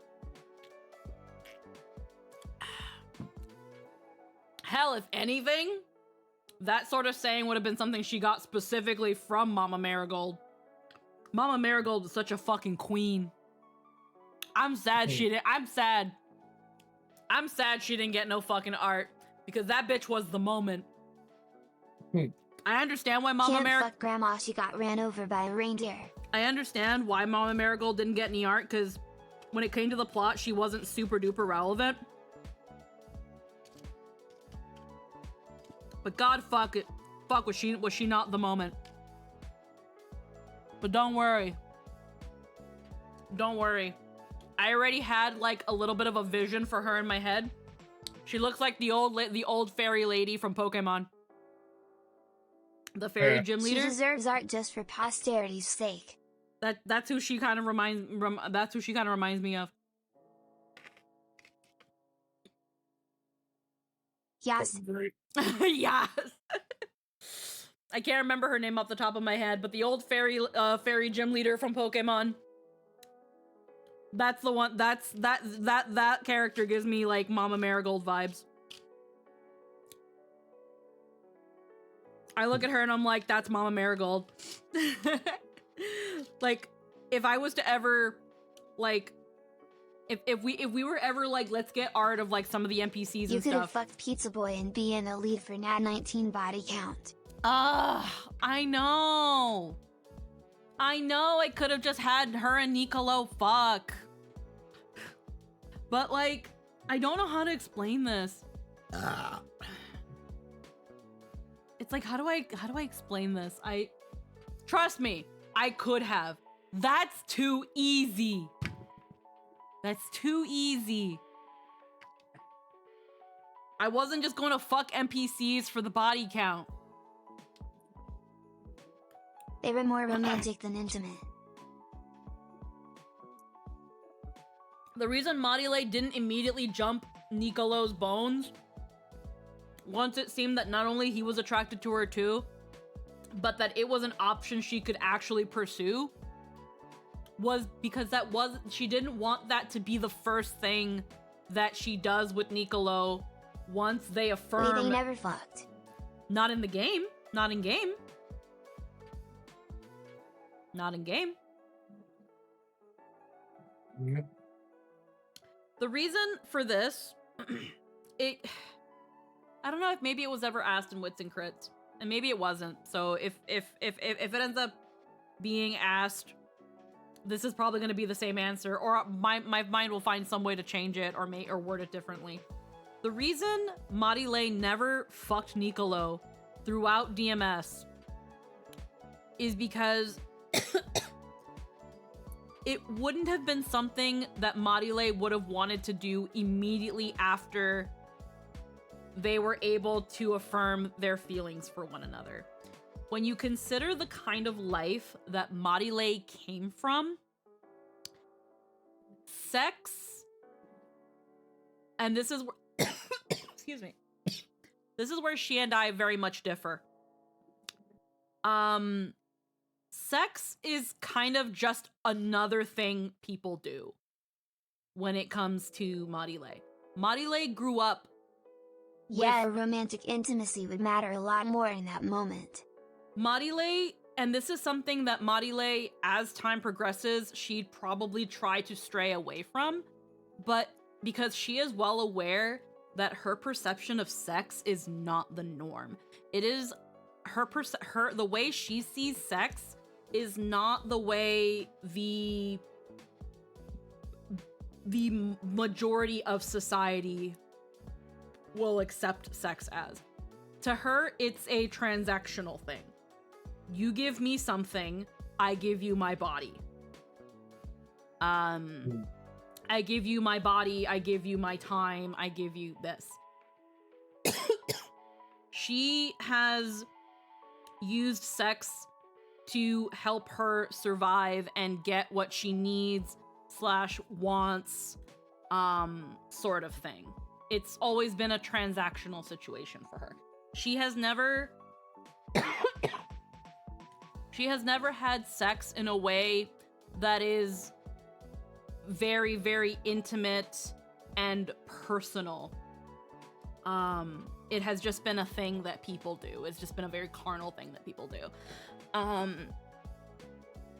So with Nicolo, when it came to affirming those feelings with one another, the last thing she wanted to do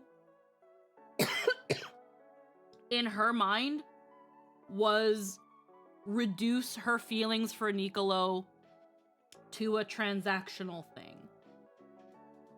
For your affection, I give you my body. I guess, if that makes any sense. It does. So, she... Because here's the thing. She would have been down to fuck at any time. If he asked. But that's the caveat. He has to initiate that. Yeah, it makes sense. He has to initiate that, he has to want that. He has to be ready for that. She's going at his pace. She feels she has to go at his pace. She wants to go at his pace. Because as far as she knows, whatever fucking rhythm and pace that she goes to, or she goes with, is not the right one. It's not normal. Or it's not the norm. So when it comes to her and Niccolo, it's the closest thing to what people would consider a normal, intimate relationship. She's never had that with anybody. And again, her perception of sex, She's out of touch with actual romantic and sexual relationships. yeah. Yes, Eclair.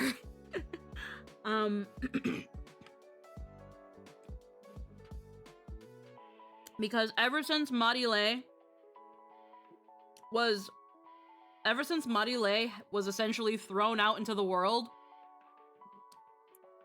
and had to figure out ways to survive, the only thing she knew about herself was that if she really, really wanted to, she could get people to do what she wants. And scared to progress into the unknown. She doesn't want to mess up what's good. Yeah, she doesn't want... Well, the thing is, like, if we go back to a very, very old conversation that Marile had with Fio, is that Marile considered herself to be something that was used, dirty, and tainted. In her head, that was kind of what she was. Because Hi, she had... Squeaky. Hi, Dr. Oof. Dreads. Because she had to use her body and sex, and Sad, dangerous way of thought. because she had to do these sorts of things to progress with herself, she doesn't feel like she deserves, I guess, in some way, the real thing. Excuse me. And that was that thing where with Niccolo, as far as she knew, Marilee viewed herself as not good enough for a person like Niccolo who had saved her from essentially a bad spot. yeah. Like, when they met, Marile was pretty on top of things, but she was still, for all intents and purposes, a sex worker. She was an escort. But as an escort, when you think about escorts, they are selling a fantasy. They are selling the essentially a simulation of intimacy. You give them money, they pretend to be your girlfriends. They go on dates with you. You get them stuff like people you care about. You occasionally have sex with them or do romantic things with them. And then time is up, you give me the money, and I go to the next client.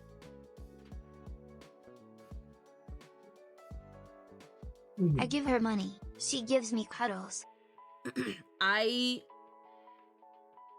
Essentially, Marile was like, this is a man that would probably want the real thing, and I don't know what the real thing is, or I don't think I can give him the real thing. I have only ever given people a fantasy.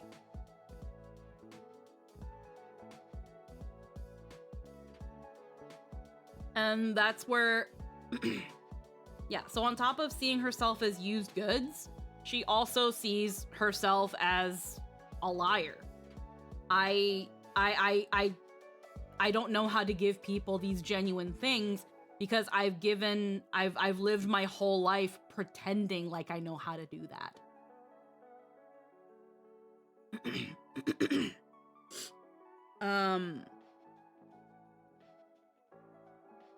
So it's that thing of like, she has her confidence and she has her sense of self-worth. But compared to Niccolo, and Niccolo specifically, she sees herself as worthless. Like she'll look at certain people and she'll be like, they're not good enough for me. They do not deserve me, or I'm too good for that, yada yada yada. But when it comes to specifically Nicolo, she's like, I don't deserve him.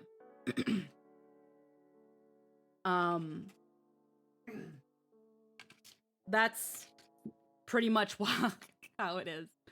And yeah, that's something that I think had they after certain things happen between Nicolo and Marile, I think the fact that they didn't have sex in game really helped push the other moments that they got to have, because there wasn't now this also, by the way, we fucked, so that means we're totally dating now.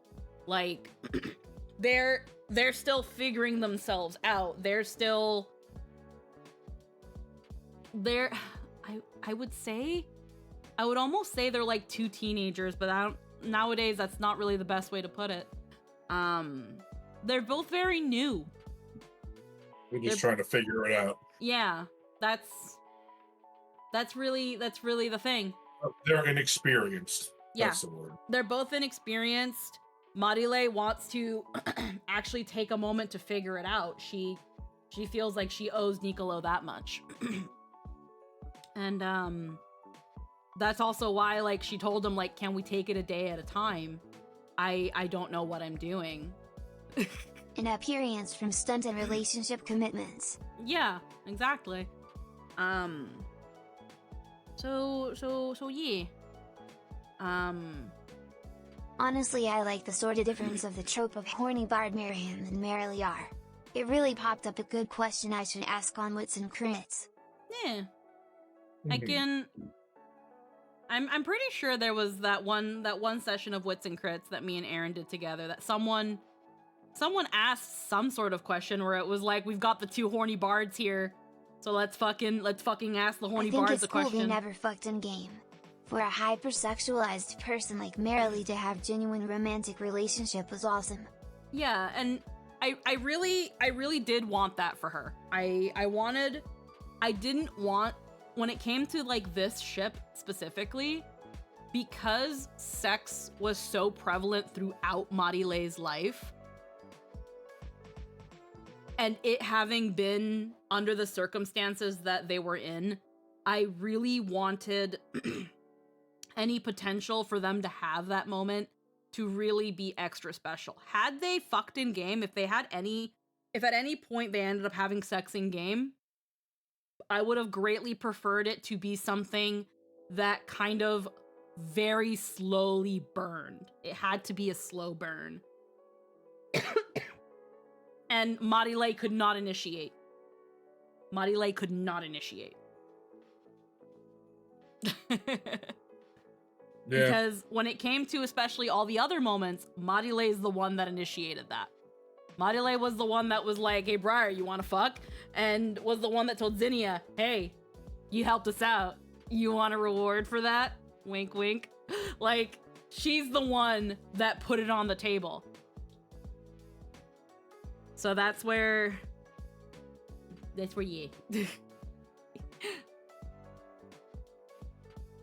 But yeah, that's and because of what the things going on in the game with how DMS was made, they're the only way you could really have any fucking, any meaningful fucking is if someone pursues it. Someone has to pursue it. Someone has to be like, hey, so do you want to fuck? But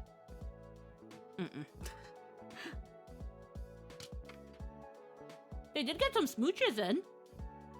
Yeah. They got some really cute smoochy moments. I really loved those. Yeah. It's also because, like, Lots of good smooches.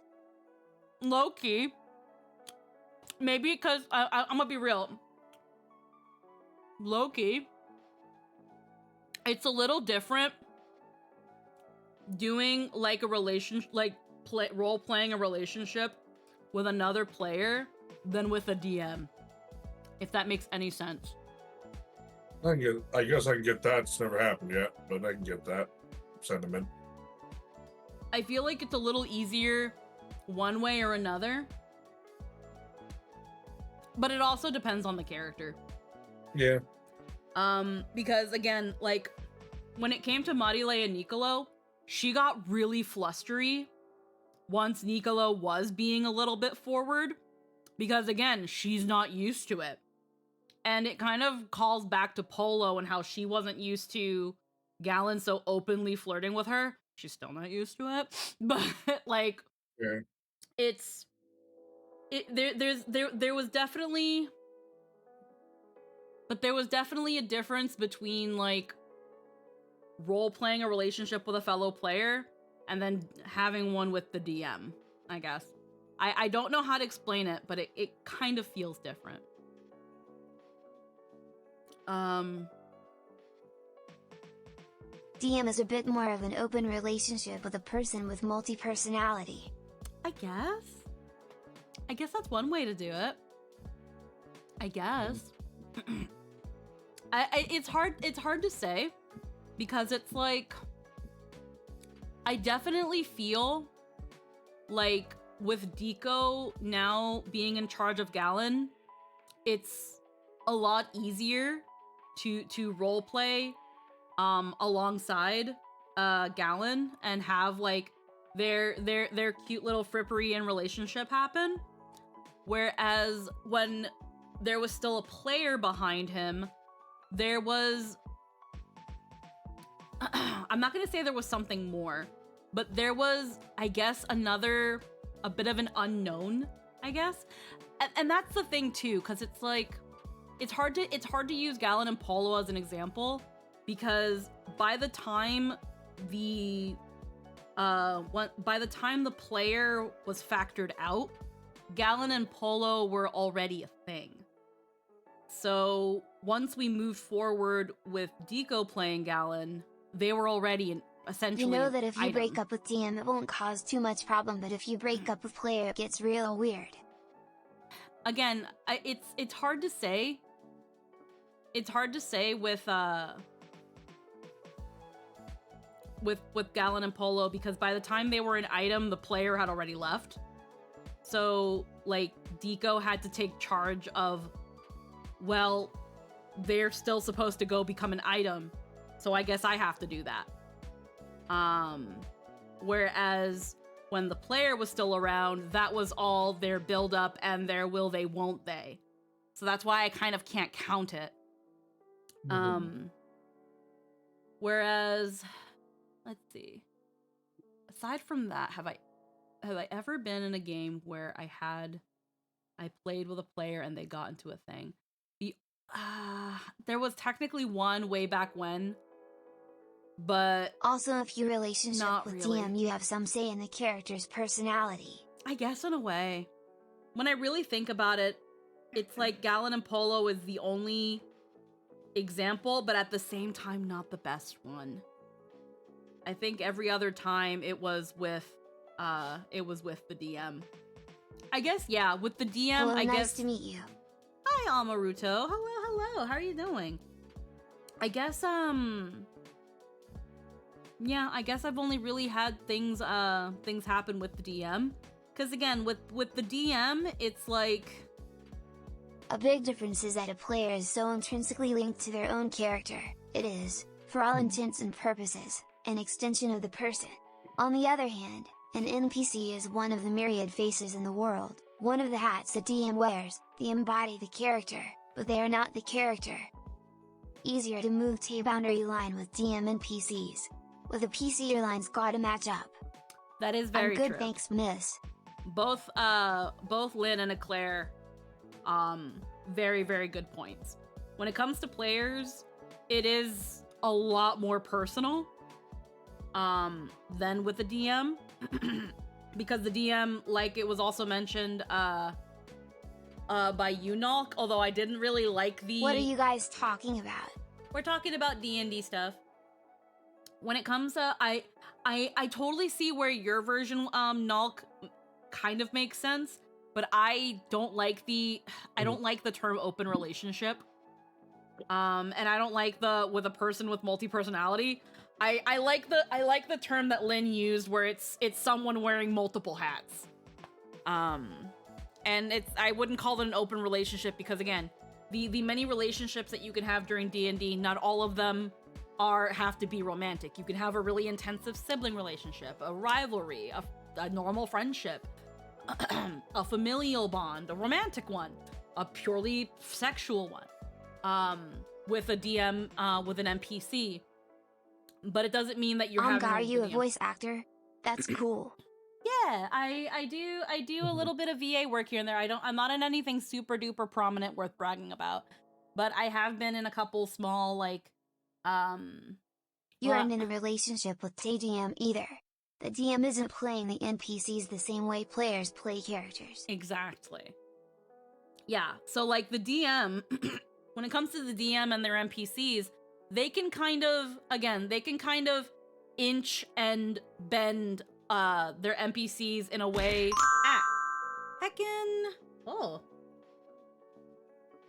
Heckin' Eric Alluvium, thank you for the follow and welcome to the stream.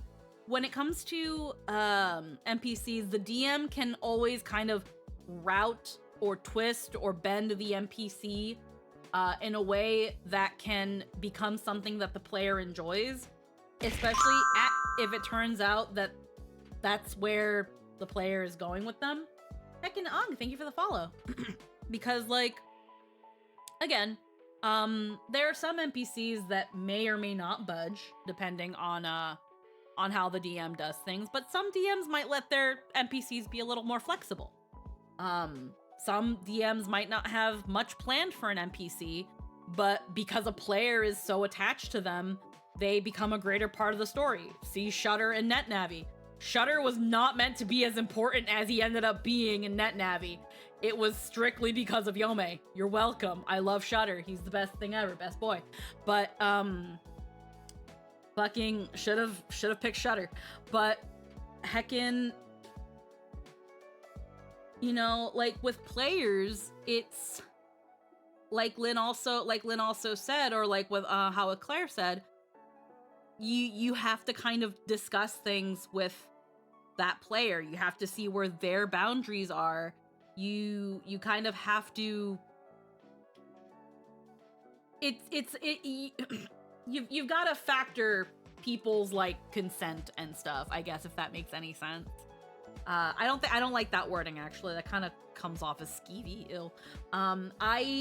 You both have to be down. Essentially, you both have to be down for it. There needs to be some communication between the players, especially nowadays with people being so willing to point fingers and freaking turn everything into you're being a creep, you're being this and that. People have to communicate these sorts of things. With a DM, you still have to communicate with your DM in a way, but most DMs will be open to their NPCs getting into relationships and situations with the player characters. That's kind of what they're there for. They're there for the players to interact and do things with, whether they be platonic or romantic. Not every player will be down for that. And again, your table may vary, your DM may vary. But yeah. Heckin', what was I gonna say?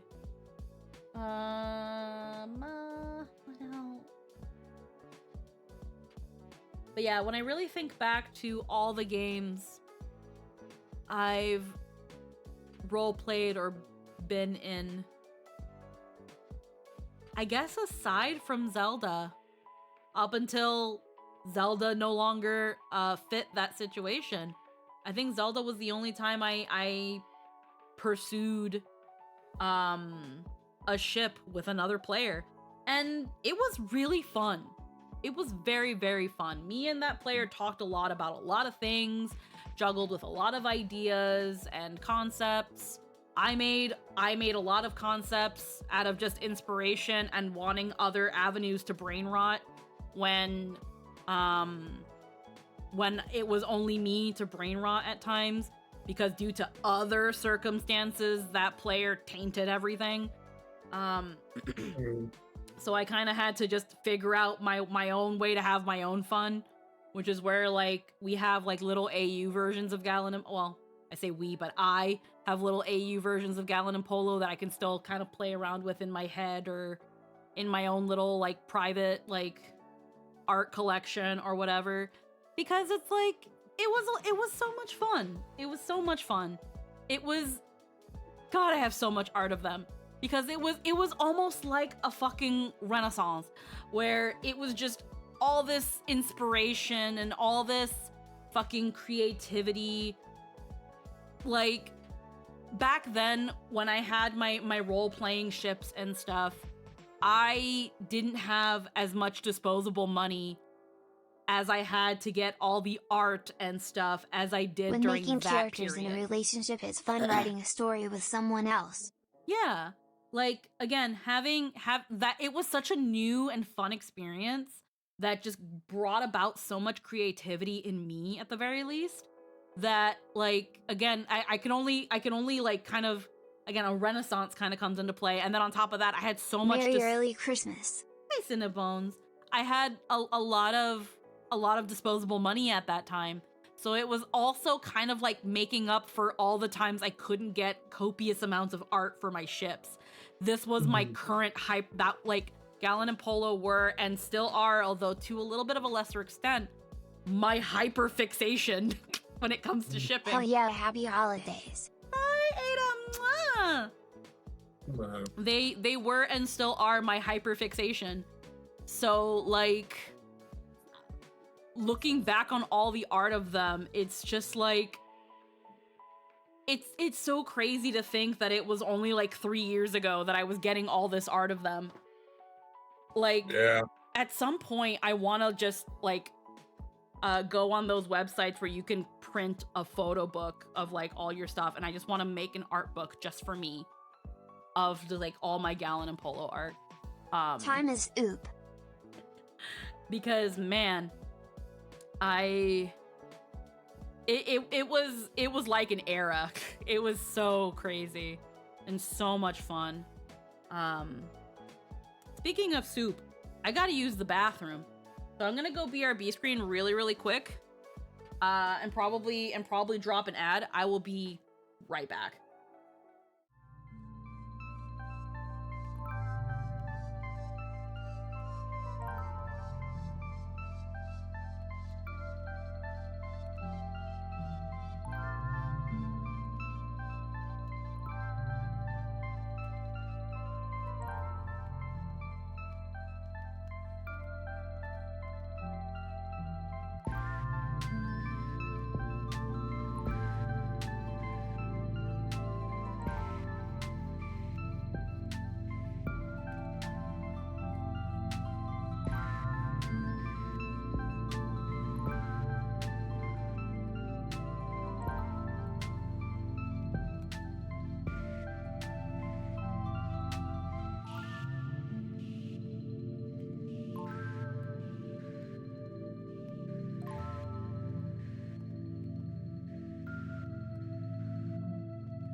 Okay. Oh, that was the wrong one. Christmas. Uh, Oh no, I heckin'. Hold on. There we go. I accidentally turned off Christmas. I accidentally turned off Christmas. How could Huh. you? I'm It's sorry. so close. My brain was swoopy. My spoopy brain. Took down all the decorations early. Yeah, that's what happens when you just dedicate a button to do it and then forget that it freaking turns it off. Heckin'. Bruh.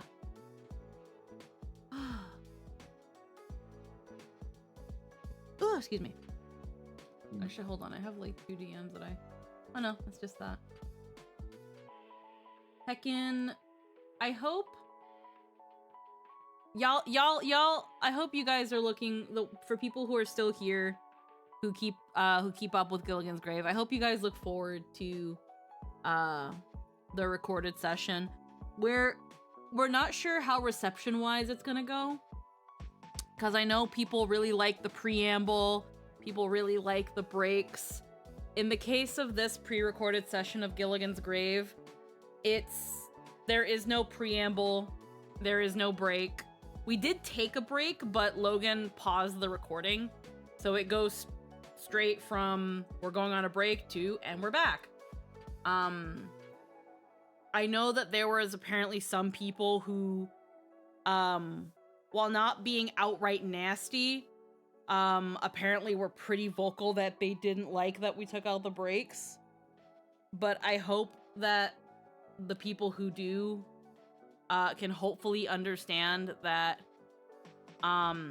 it's either you get a pre-recorded session and you still get the content that you come for, that you normally come by for, or you don't get anything. Yeah. So I would rather take a pre-recorded session than no session. So, and honestly, at the end of it all, we were all like, wow, that was good. It was good to have like 2 hours, 2 to 3 hours, an hour break, and then 2 more hours. It was actually really nice. It was really nice to have that one moment to like step back, process what just happened, get a snack, in my case, get a shower in, and then be like, all right, let's keep going. Like, it was really nice. So I hope, It was fine when SWE did it earlier this year. I doubt Yeah. it will be a problem. oh yeah, no, I'm sure that like itself is fine. It's mostly the audience. Because again, there are some people in the audience who feel the need to be vocal about, in my opinion, very contrived things. Mm. It is what it is really what it comes down to it. Mhm. If I'm just gonna say, I remember like at the beginning of stream today, someone had put in the chat where they were like, I thought we're not having Gilligan's this week. To which I replied with, literally no one ever said that. And I'm just gonna say, if there's ever a point where someone looks at what I said in the chat message and they're like, wow, Squeaky sure is being that person right now, I'm gonna let Okay. you in on a secret. Yes. I am that person. And 2, I'm only that person when someone else doesn't want to be. Mm. Because most of the time, we're all pretty nice. And we're like, yeah, we don't want to be that person. We don't want to have to set the record straight and be blunt about certain things. So when there's moments that we have to, no one wants to, and that's when I'm like, I'll do it. I'll do it. I don't have Oh, I much. saw a meme about this recently. I'll do it. I don't really have much to lose here. Fuck it, we ball. Fuck it, we ball. I guess it's. I know there was one meme where they called it like the mom override, where I'm just like, yeah, no. Everybody else is like, I'd feel bad if I was like, blah blah blah blah blah. I'm like, nah, I'll do it. I'll do it so y'all don't feel bad. I don't care if people hate me in that aspect. I don't care if people I don't know hate me. Yeah. Sometimes the boot has to be put down. You know? Yeah. Well, again, the only thing I ended up saying was literally no one said that. We said Yeah, last no. week that we were going to have session and that we were going to. It was like we literally said last week that we were going to pre-record a session for the 28th.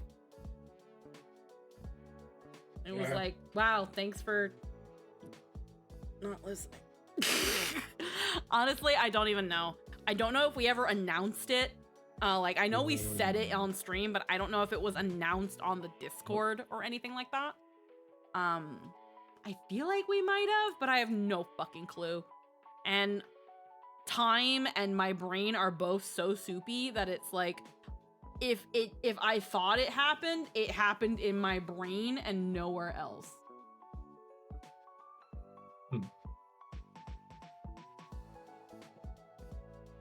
One second. Oh, yeah, I get that.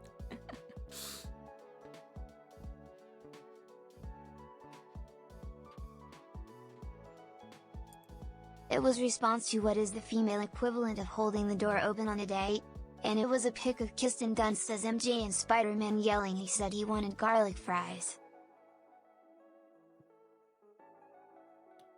Okay.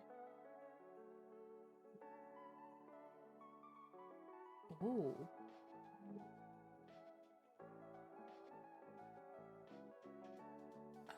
That one's gonna be difficult for me. That one's gonna have to be a later thing. Okay. Everything, you good?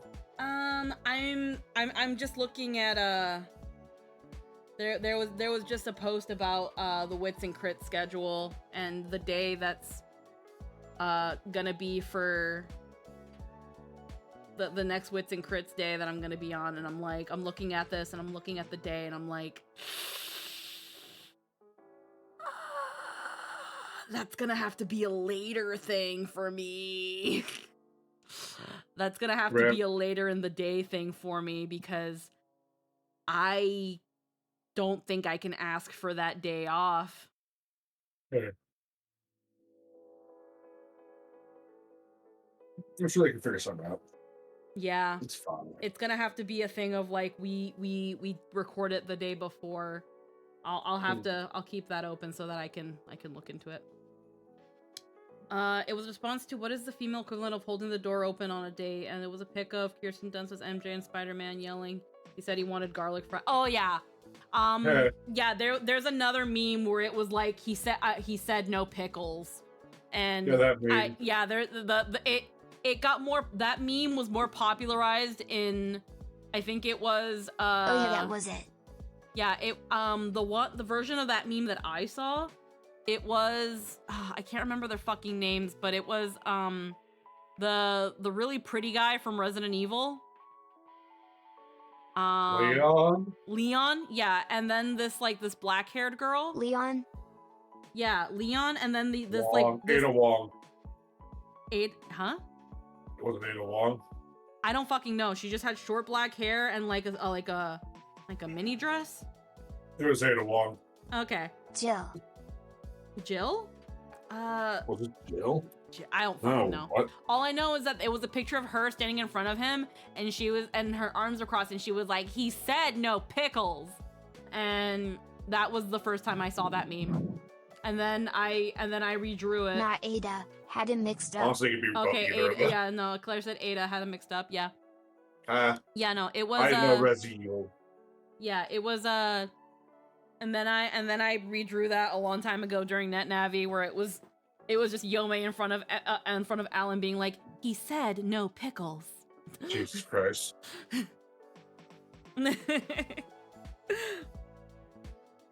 But yeah, I can. My brain is starting to flatline though, and We've been actually going for almost 3 hours, so I had a lot of fun.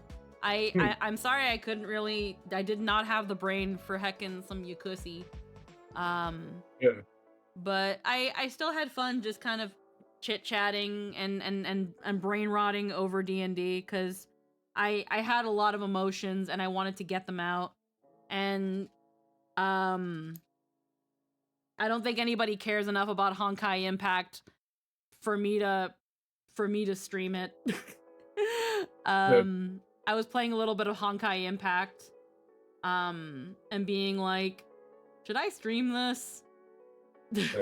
But then I was like, no, because there's no English voiceover in Honkai Impact, and I'm not fucking reading out loud shit. Nope. I'd have to turn off the voiceover, and I don't care enough. But yeah, heckin' tomorrow though, we will heckin' do some Honkai Star Rail. I want to take a moment to see if I can do a bit of character building.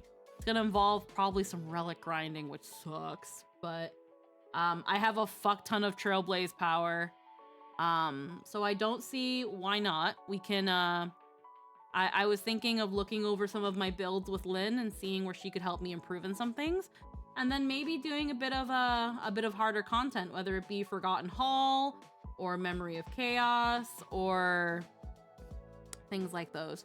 But we'll see where that all goes tomorrow. That's the plan for tomorrow.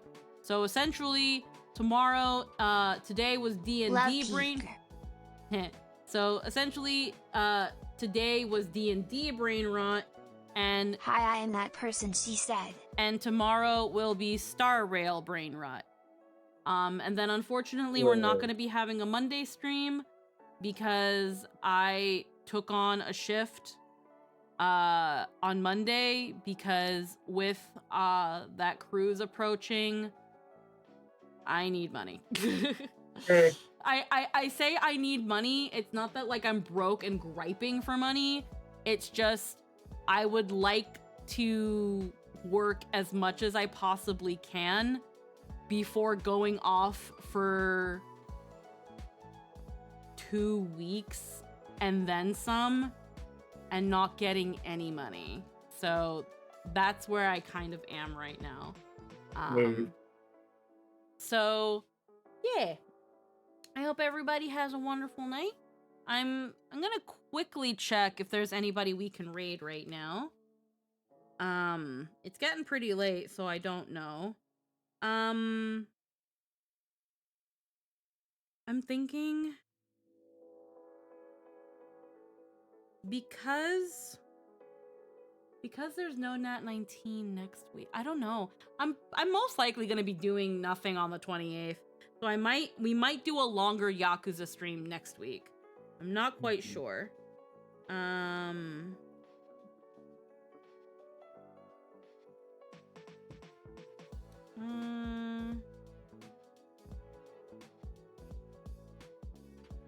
think I'll just You chill just for now. ended. Barai is going. Yeah. We could probably. I haven't raided in. I don't think I've. It's been a long time since I've actually raided into Rai. Yeah, I'll raid Rai.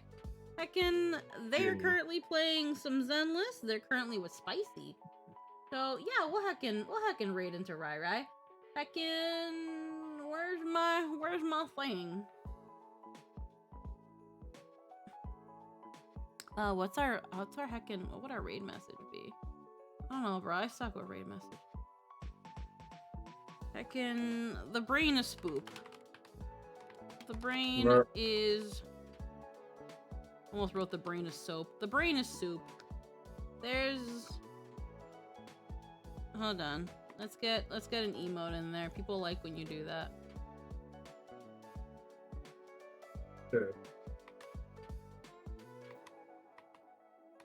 There we go. The brain is soup. I'm gonna just before anything, I'm gonna heckin' turn off Bernard Bot's auto read.